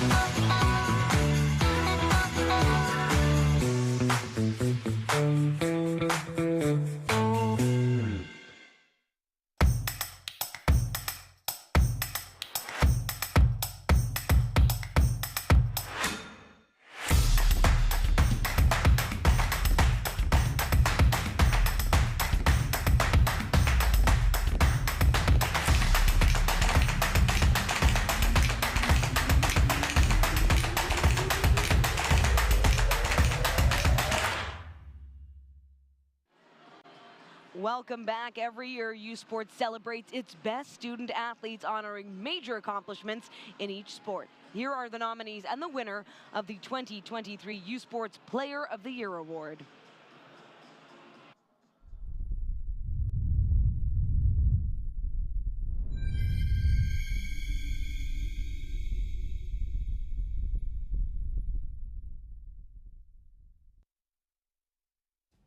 The nominees for the Broderick Trophy as the U Sports Outstanding Women's Hockey Player of the Year are, en nomination pour le trophée Broderick comme athlète de l'année U Sport en hockey féminin, des sports universitaires de l'Atlantique from the AUS, Kendra Woodland, Université du Nouveau-Brunswick, UNB, du Réseau du sport étudiant du Québec from the RSCQ, Audrey-Anne Veillette, Université de Montréal, Montreal, du sport universitaire de l'Ontario from the OUA, Leah Herford, Université de Waterloo, University of Waterloo, et de l'Association Ouest Canadienne from Canada West, Tatum Amy, Université Mount Royal University.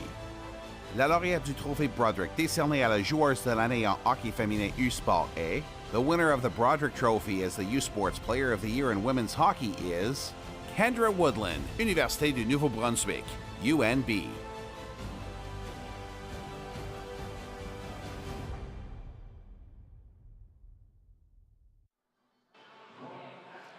Right now in the second intermission of the second semifinal to determine who will play for gold, who will take on Canada West's Mount Royal University Cougars out of Alberta in that championship game, 7 p.m. Eastern Sunday night, and who will have to go for bronze up against the host Montreal Carabin, the 5th seed. And that game at 3 p.m. Eastern still to go here. In the second period, Concordia now up by 1. Thanks to Rosalie Béjancier, another power play marker. That one assisted by Jacimo Drapeau and Leonie Filbert. And that is the first time Béjancier has touched the stat sheet here at the tournament. We'll be back with more. I'm Daniela Ponticelli alongside Alex Cole, and you're watching U Sports on CBC.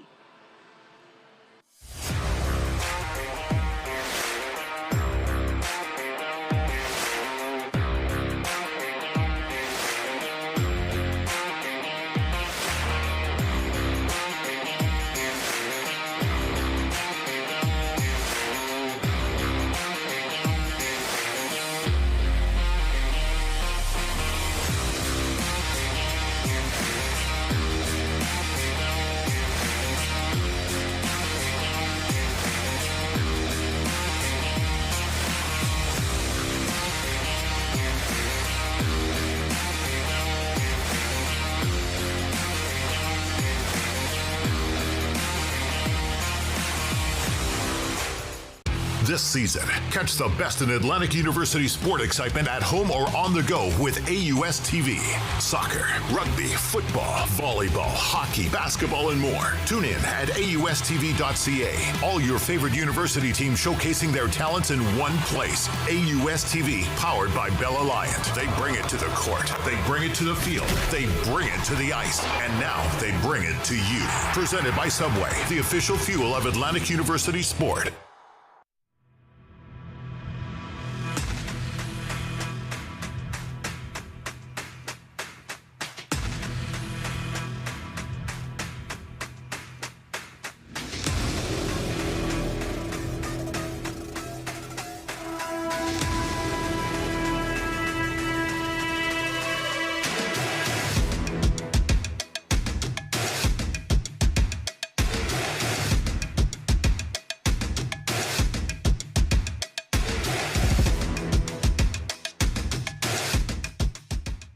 Hey U Sports fans, check out shop.usports.ca for this week's promotional item from the Nike Team Collection. Visitez le shop.usport.ca pour en profiter de la promotion de la semaine de la collection Nike Team.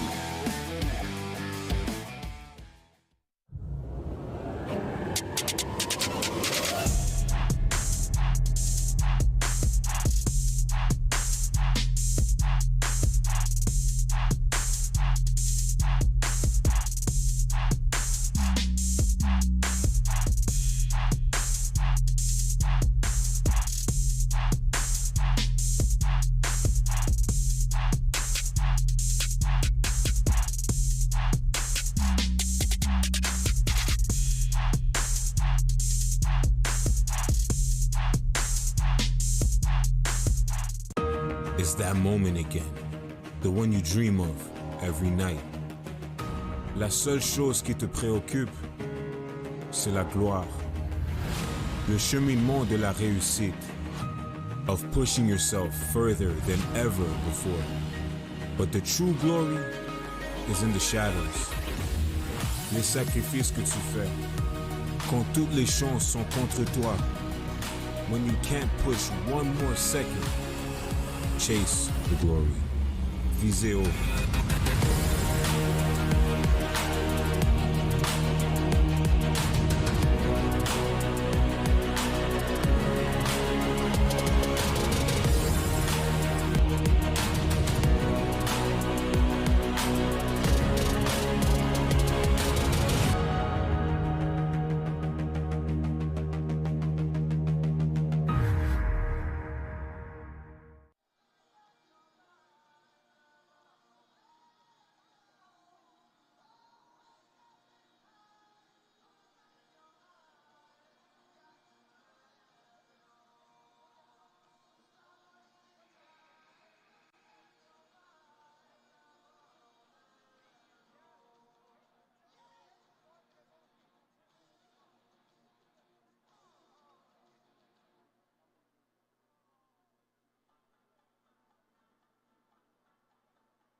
This period of U Sports on CBC is presented by cette période d'hockey universitaire vous est présentée par Saint-Hubert, proud partners of the U Sports Women's Hockey Championship, fier partenaire du championnat de hockey féminin U-Sport.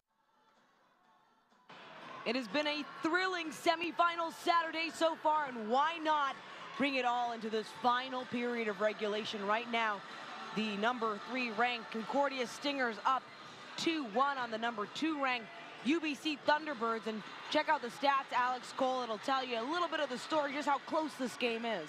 Yeah, absolutely. And you look at the power plays, 2 for 3 for Concordia, 1 for 3 for UBC. Concordia, they've had 13 power plays in this tournament so far, and they've scored on 6 of them. That's phenomenal. Obviously hovering at about 47% there. And then UBC doing a good job. Face-offs identical, 22-22.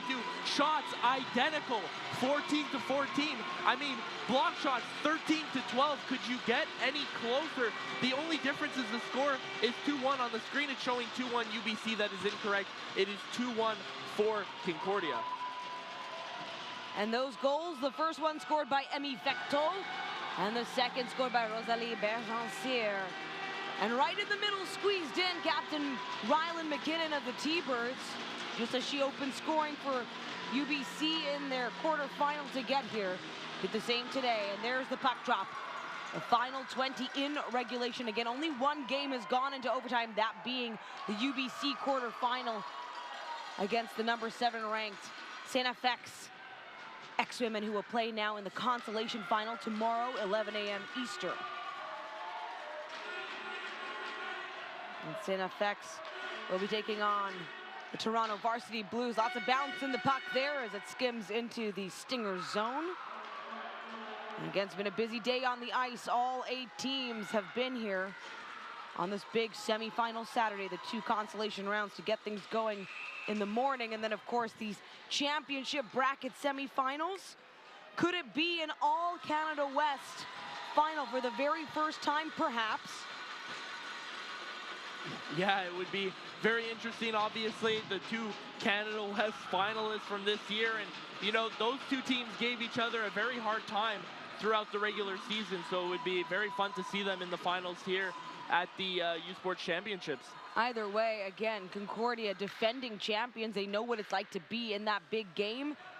They were rock stars last year, coming up 4-0 in that gold medal game over the Nipissing Lakers.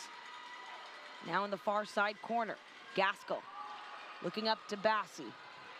Either way you slice it, those medal games are going to be tough for all 4 teams involved. Alice Filbert just gently touching the puck there back behind the net as Leonie Filbert outworks the Thunderbirds. Coming up, and it's wide, and that shot blocked.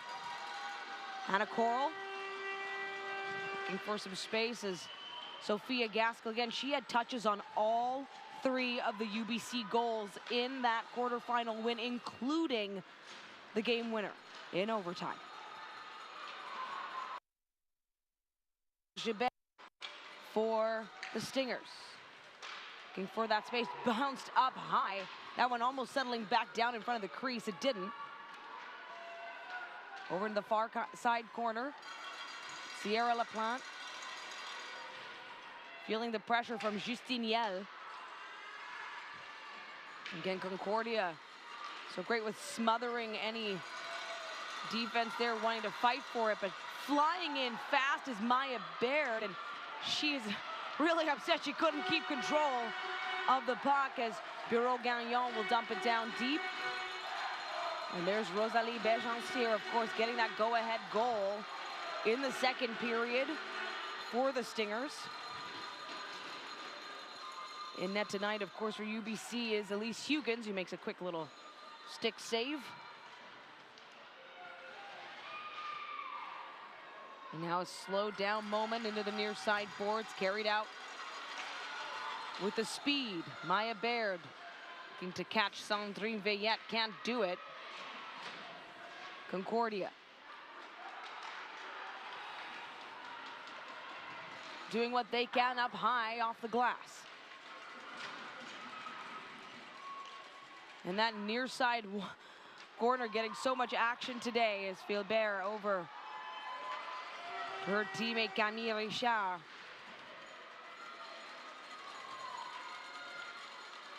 And again, Concordia finding space here on the perimeter.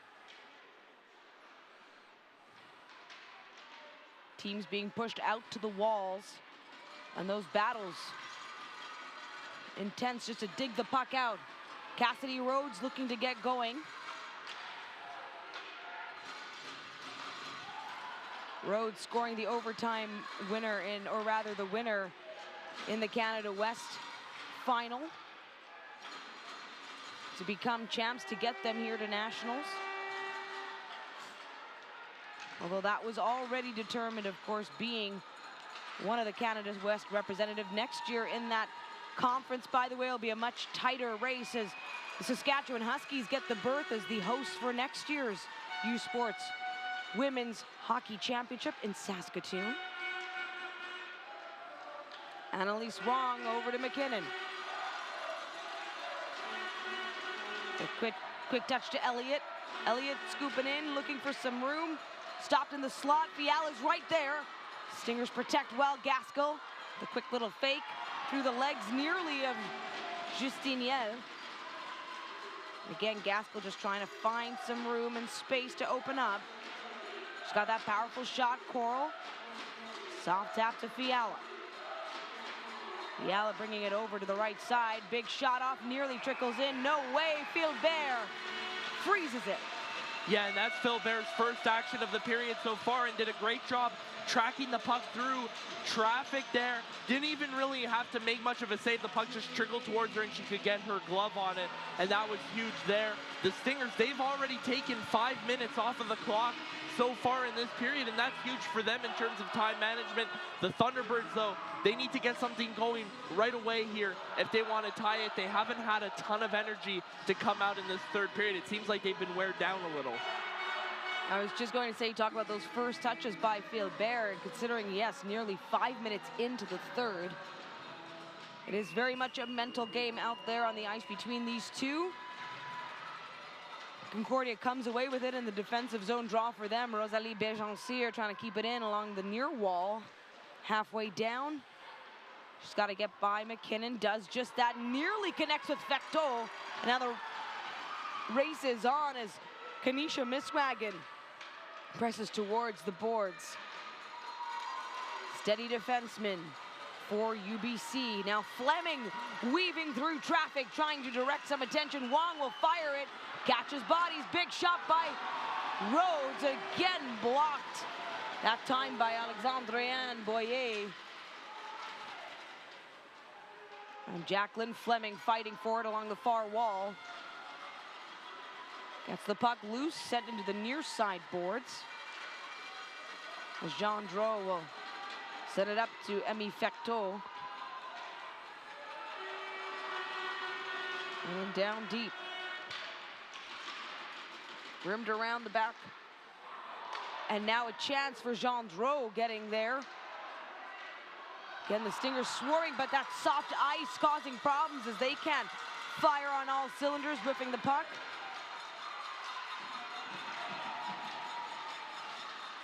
And Hannah Coral will keep it in for the T-Birds. Pressure mounting here in the Concordia zone. Coral again, teeing it up to Gaskell. Gaskell trying to play keep away from Jean Dro, and Alice Philbert will make the save. CBC Sports is your home for the 2023 U Sports Women's Volleyball Championship presented by Mikasa from Vancouver. The consolation round is exclusive to CBC Sports' YouTube channel, while championship semifinals are on CBC Gem, CBCSports.ca, and CBC Sports YouTube channel. Check out usports.ca for all game times and channels. We'll set up here again. T-Birds looking for a goal to tie it up here.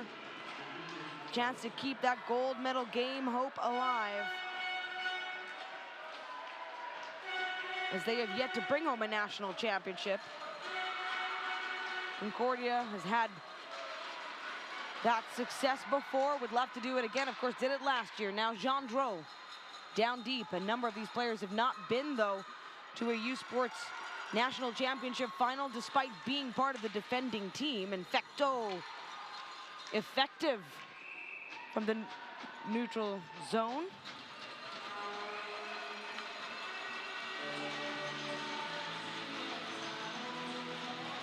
It seems like they called an icing on that play, so face off deep inside the Concordia zone, and we've seen just more and more neutral zone play here, not a ton of offense from either team right now. And I think for the Stingers, that really plays out in their favor as they're the team with the lead.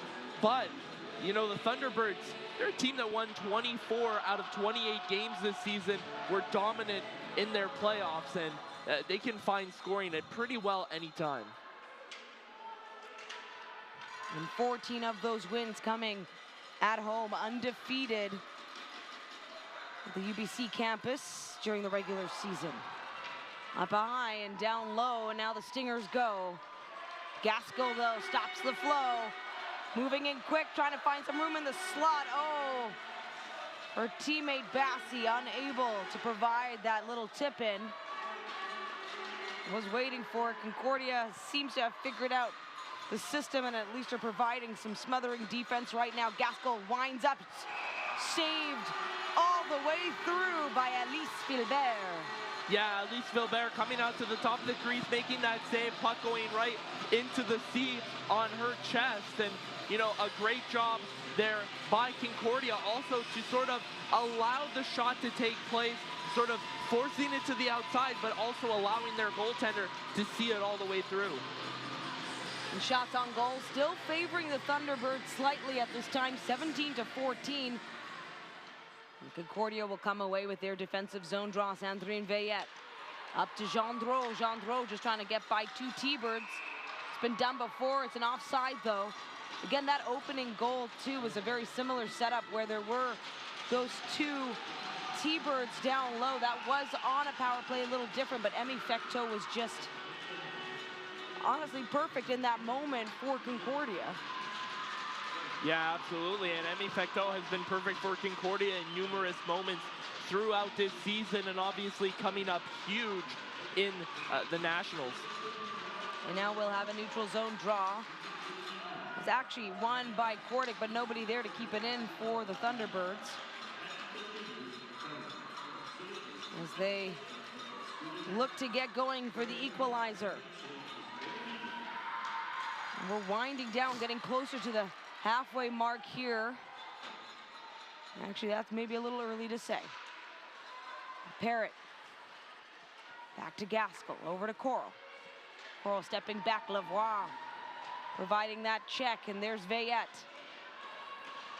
Concordia knows what they have to do, stay close to UBC, stop those chances, and then capitalize on the other way. The Stingers, Lavoie firing one off. The crowd is going, hey, what's up? But Cordic even putting her hands up, saying, I'm not doing it.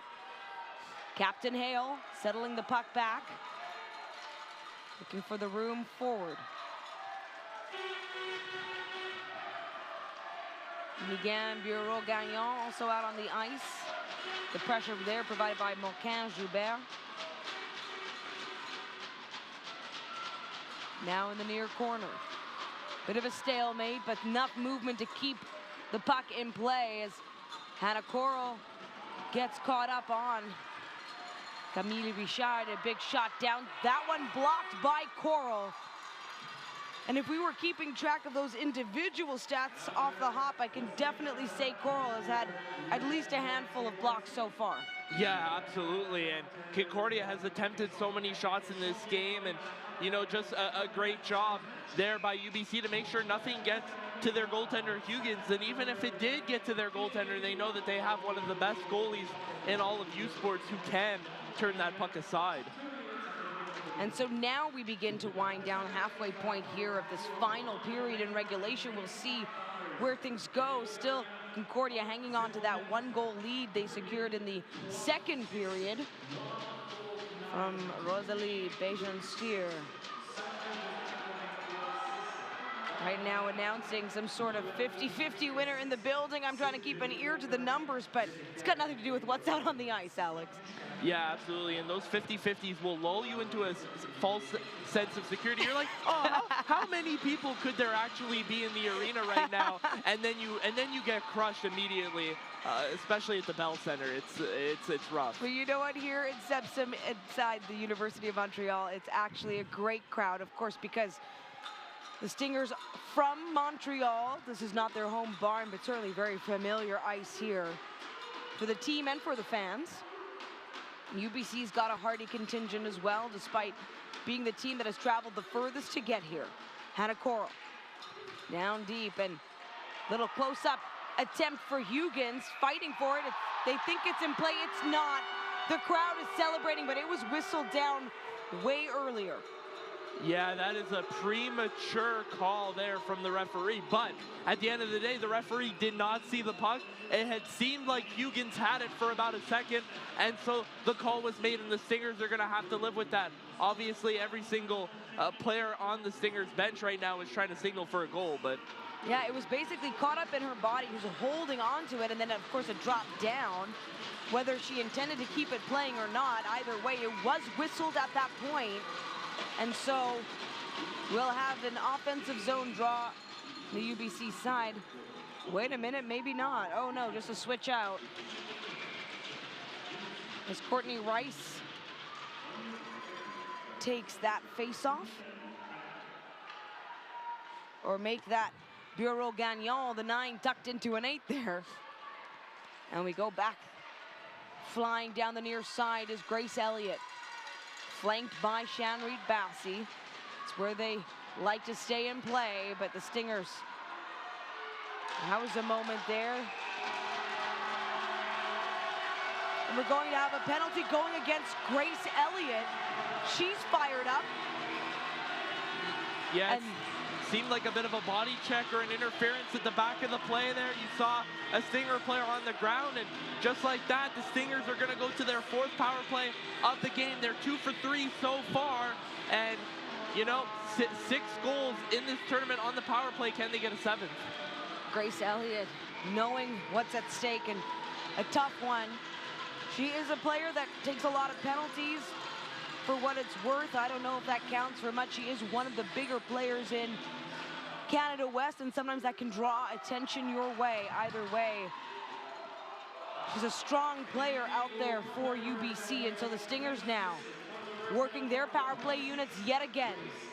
They've done it 6 times with a player advantage in the tournament, 2 times already today. Big shot off by Fecteau, gets stopped. Elise Hugens made that save, and the whistle was down.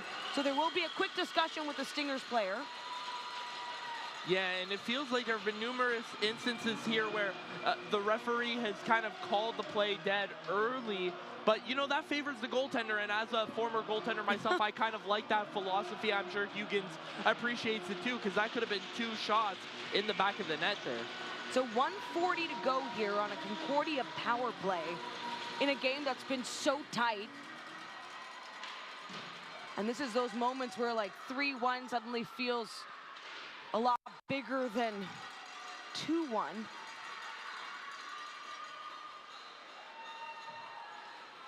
But UBC has been able to at least once keep this power play unit at bay in this game.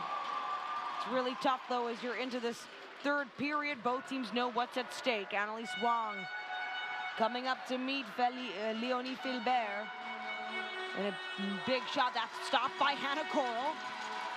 Now over the point to Philbert. Back to Drapeau, big shot off. No, that one again blocked by Coral.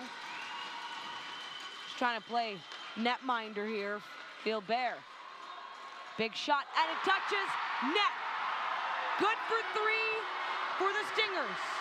Leonie Philbert, obviously her sister Alice has been playing phenomenal in this game, and then she's able to just walk in and rifle one home top corner.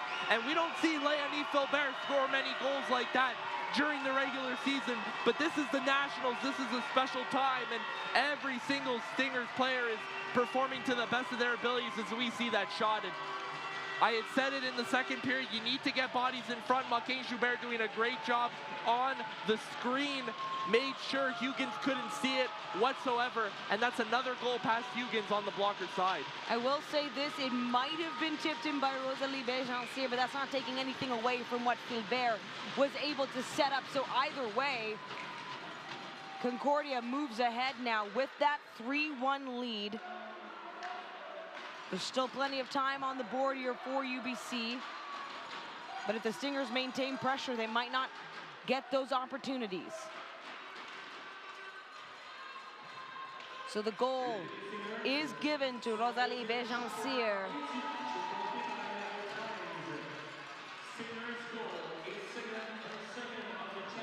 So the 2nd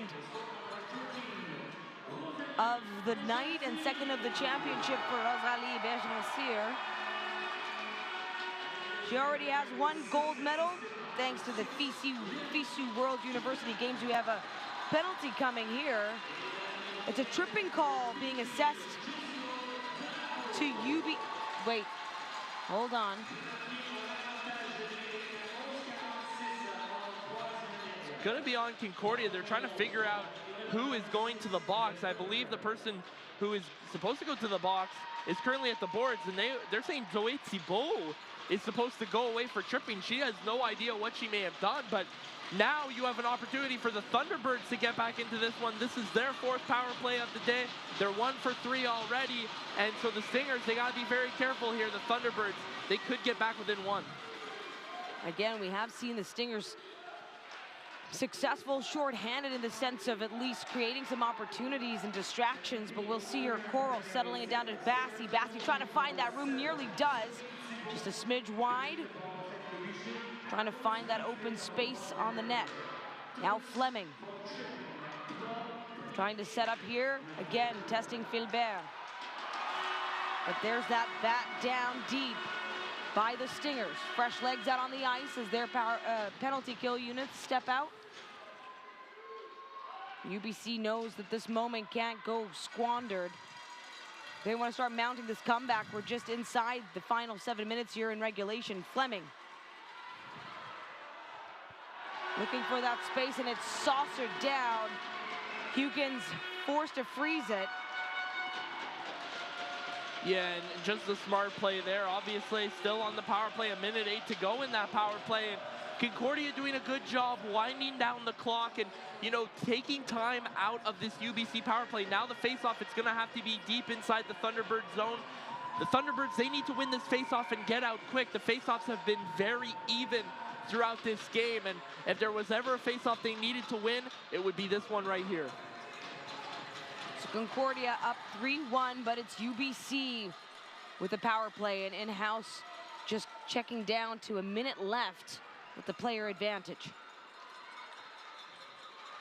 And so Gaskell now setting back to Fiala,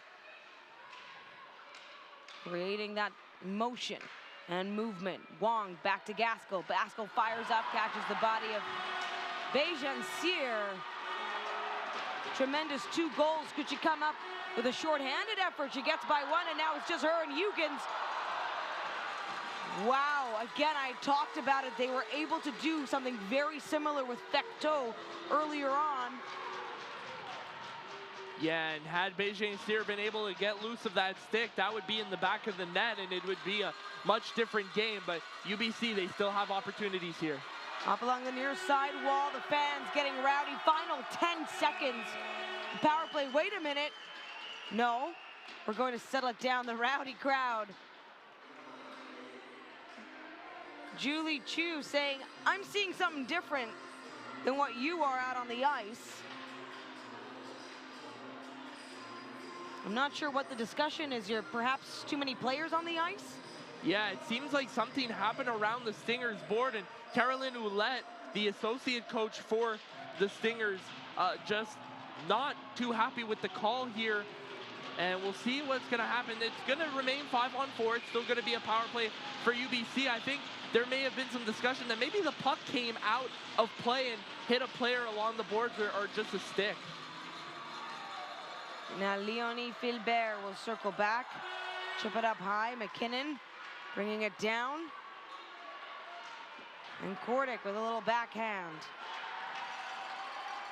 Amalie Lavoie sending it forward. Very quick, fired up high. Zoe Thibault with a great look there. We're approaching the final 5 minutes here in regulation, and again, UBC unable to make something of their power play they were given. Zoe Thibault along the far side, fired it up, and it stopped short by Hugens. Yeah, now under 5 minutes to play in this game, and you think of the Concordia Stingers, they're just able to kill off these penalties. The Thunderbirds, ever since they had all the momentum in the first period, it seems like they've really lost it. Even the first half of the second period, they were dominant, and then Concordia got 2 back-to-back power plays. They didn't score on the first of those 2, but then they did score that second goal on the other one, and it just felt like the Thunderbirds were robbed of their energy, and it's been that way since. And then Sandrine Veillette will just fire them off the backboards. Cassidy Rhodes trying to be a difference maker here inside the final 5 in regulation. Teams like the Thunderbirds know how to put together wins. They've been doing it all season long. In fact, setting that Canada West Conference record for single season wins. Oh, and a soft touch. Hugens makes that save, but it could have slipped in just as easily. Yeah, they were very close to getting their first even strength goal of the entire tournament, and that's crazy to think when Concordia has 8 goals so far. And, you know, They're 3 for 4 on the power play today. That means that they are now 7 of 14 on the power play, 50% on the dot. How can you beat that? The UBC is going to try, of course, now 4-26. I guess at least beat them on the scoreboard where they can. Another one coming in close. Now fired back past the goal line. Joel Fiala taking it out along the far boards. Stingers giving chase. Philbert with a massive assist, of course, on that third goal of the game.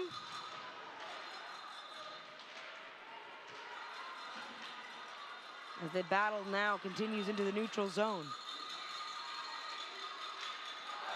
Shanwy Bassi kept out of contention there by Lavoie. 3:40 to go here. And the crowd for Concordia getting hyped. Again, the defending champs with a lead as they look to play in back-to-back gold medal games.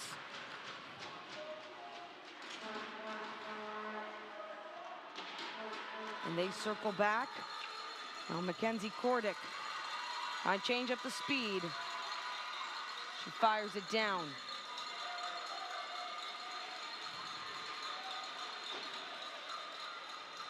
Fecteau pressed against the boards. Ireland Parrott without a stick, trying to use her skates. She picks up her stick now. She works for the T-Birds. Empty net now for the Thunderbirds. 6 on 5 as they look to chip away here. They need 2 more to at least tie it. McKinnon trying to find that space right in front of the net. Parrott losing it in her skates, and now again an empty net sitting the other way, and UBC able to stop that from getting out of hand. Hannah Coral circling back, looking for that tip in from Jacqueline Fleming. Fiala stopping the puck from getting any closer. Another shot, sharp angle. McKinnon along the boards, but they've got to watch it. Gendreau now chasing the puck down, and it is an empty net there. No icing. So now we're in the UBC zone. Empty net right there. You can see it on screen. And a 3-1 lead still within reach here right now for UBC. Cassidy Rhodes sends it, and it's gloved by Philbert, and that may have been incidental, but either way, the teams don't like it.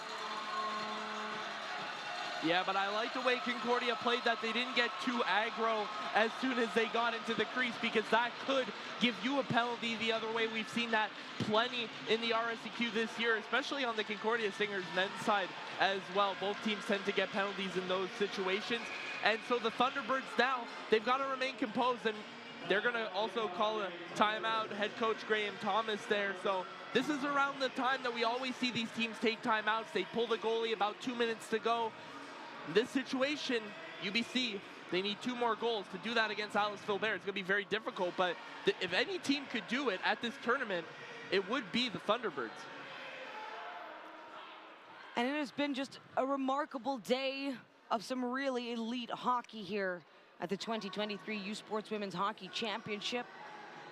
All 8 teams, all taking the ice. It started with the consolation semis, and then the first championship semifinal with a big upset. The number 8 seed Mount Royal University Cougars will for sure be in that gold medal game. And right now it looks to be the Stingers who will meet them there, but we'll see, Alex.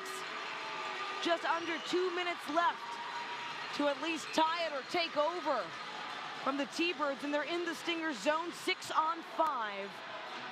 Goaltender Huggins on the bench right now.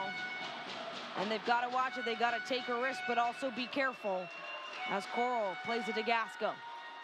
Back to Coral. Fired up by McKinnon. That's blocked, and there's a moment. They've got to be careful. Broken stick, in fact, for the captain. And a hand pass, so they'll bring it back to the neutral zone. That might change the dynamic here for netminders as I see Huggins walking. Yeah, and they're going to have to send Huggins right back, as that face-off is going to happen right outside of the offensive zone for Concordia. And, you know, for UBC, it's desperation time 1:38 remaining. You need a goal every 49 seconds. It's going to be difficult. And of course, that first goal coming on a power play as it was. Doesn't mean it's easy to get by just because you have that extra player, but certainly does say something about the way that these teams have played 5-on-5. And right now, that's where they are. Sophia Gaskell putting on the speed. But it will be Moquin-Joubert will fire it down and way out of her net is Huygens meeting the challenge on the ice. What an effort as we approach the final minute here in this final championship semifinal. And the Stingers still putting on a show. Boyer dropping back to Lavoie. She's intercepted. And Shanreed Bassey trying to get by. The crowd absolutely electric here for Concordia. Of course, this is their home city, not their home barn, and the fans have come out for not only the quarterfinal, but the semi. It is 6-on-5. The clock is still winding down. No icing call. Hannah Coral's unsure. She'll fire it back. Final 20, the crowd just swelling here for Concordia. Bejan Cyr now. She'll just let the puck skims down deep. Feeling pretty fulfilled as the clock winds down, and UBC not giving up, continuing. There's the countdown from the crowd and the eruption of cheers as the team goes out to meet Alice Vilbert, knowing they will once again play for gold. The defending champions, as it is, will be back to see if they can repeat. While the UBC Thunderbirds, relegated to consolation last year, will have to fight it out for bronze against the host Montreal Carabin. And it turns out the U Sports final will not be the Canada West final this year, as it'll be the number 8 seeded Mountain Royal Cougars against the number 3 seeded Concordia Stingers. And you know, you have a team that came in this tournament expecting to go far in the Stingers, and then a team in the Cougars who, you know, if they could, you know, score a goal or just keep it close against the Varsity Blues, that was all that people really expected of them, and they were able to stun the Varsity Blues, a team that will play for 5th place tomorrow against St. FX, and then stunning the Carabin on their home ice. I mean, what more can you say? Everything against the Cougars, but in this game in particular, the Stingers, they did a great job. They had a hard first period. Halfway through the game, it looked like the Thunderbirds might take this one, but they found it deep inside. They were able to keep it going, and you could tell that that experience that they had last year really propelled them to a victory in this game, and they're guaranteed a medal. UBC falls short of getting to that final, and they have yet to take home gold, so that'll be another goal for UBC, who, if they want to appear in the national championship next year, they'll have to three-peat as Canada West champs, because once again, Canada West, a crowded pool as it is, but it'll be the host University of Saskatchewan Huskies who get that berth into the tournament. And that will certainly make contention for that top spot that much tighter. So they've been able to do it back-to-back. We'll see if UBC can do it again and go for gold next year. But either way, as you said, still a chance to medal. Finish with a win, too. That's kind of the nice thing about that bronze game, is it doesn't only get you the hardware if you can finish it through 60. And right now, we'll have our Nike Players of the Game. Alex Cole, Daniela Ponticelli with you. We have been together through a very long day. Way to go. He has absolutely crushed it. It's been so much fun working semifinal Saturday. A little bit of a marathon up in our little booth, but it's been so fun. Again, here's the players of the game.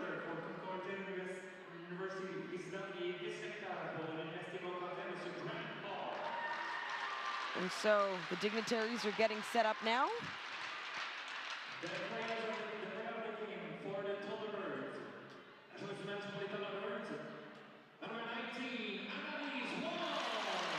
Annalise Wong getting credit for the work that she's been able to do for UBC, and it's in a lot of ways very well deserved for her entire season. Wong just a second year, putting up 9 points through the regular season, and then coming in with an assist in the playoffs, and of course being difficult to keep at bay, but Rosalie Bergencier now getting her player of the game again. Kept off the score sheet in the quarterfinal, then coming back strong with those 2 power play goals, including, of course, the game winner. Yeah, and Rosalie Bergencier, what more can you say about her? A player who went to the FISU World Championships for Canada, got gold in Lake Placid, got to do it alongside her line mate in Emmy Fecteau, and that was a special moment for them. Obviously, they've won so much over the course of the last year. You look at their track record over the last year. You have 2 RSEQ championships. You've got a gold medal at Nationals. You've got a gold medal in the FISU Games. And now you're guaranteed at least silver in back-to-back years. Just an impressive run for these 2 stars. And the crowd, of course, a home crowd because we're in their home city of Montreal. This is not their home barn, though. Familiar ice. They'll meet again, though, for that gold medal game, and that wraps up semifinal Saturday in Montreal. All 8 teams, 4 games, finals brackets decided. Tough, of course, for the UNB Reds and Nipissing Lakers, who closed out their tournaments in the consolation semifinals to start the day, but then elation, the 8th seed Mount Royal Cougars, and now, of course, the Concordia Stingers punching their tickets to the championship final. That is Sunday, 7 p.m. Eastern. At 3, though, before that, the host Montreal Carabins will meet the UBC Thunderbirds to vie for bronze. Oh, so many thrilling games. Our next game, though, is the consolation final, fighting for 5th, and of course that chance to finish the season with a win. The top seed Toronto Varsity Blues taking on the number 7 St. FX X-Women. Again, the final score in this second championship semifinal, 3-1 for the Concordia Stingers, the defending champions, to advance back to the gold medal game. On behalf of Alex Cole and our entire U Sports on CBC crew in Montreal, I am Daniela Ponticelli. Good night.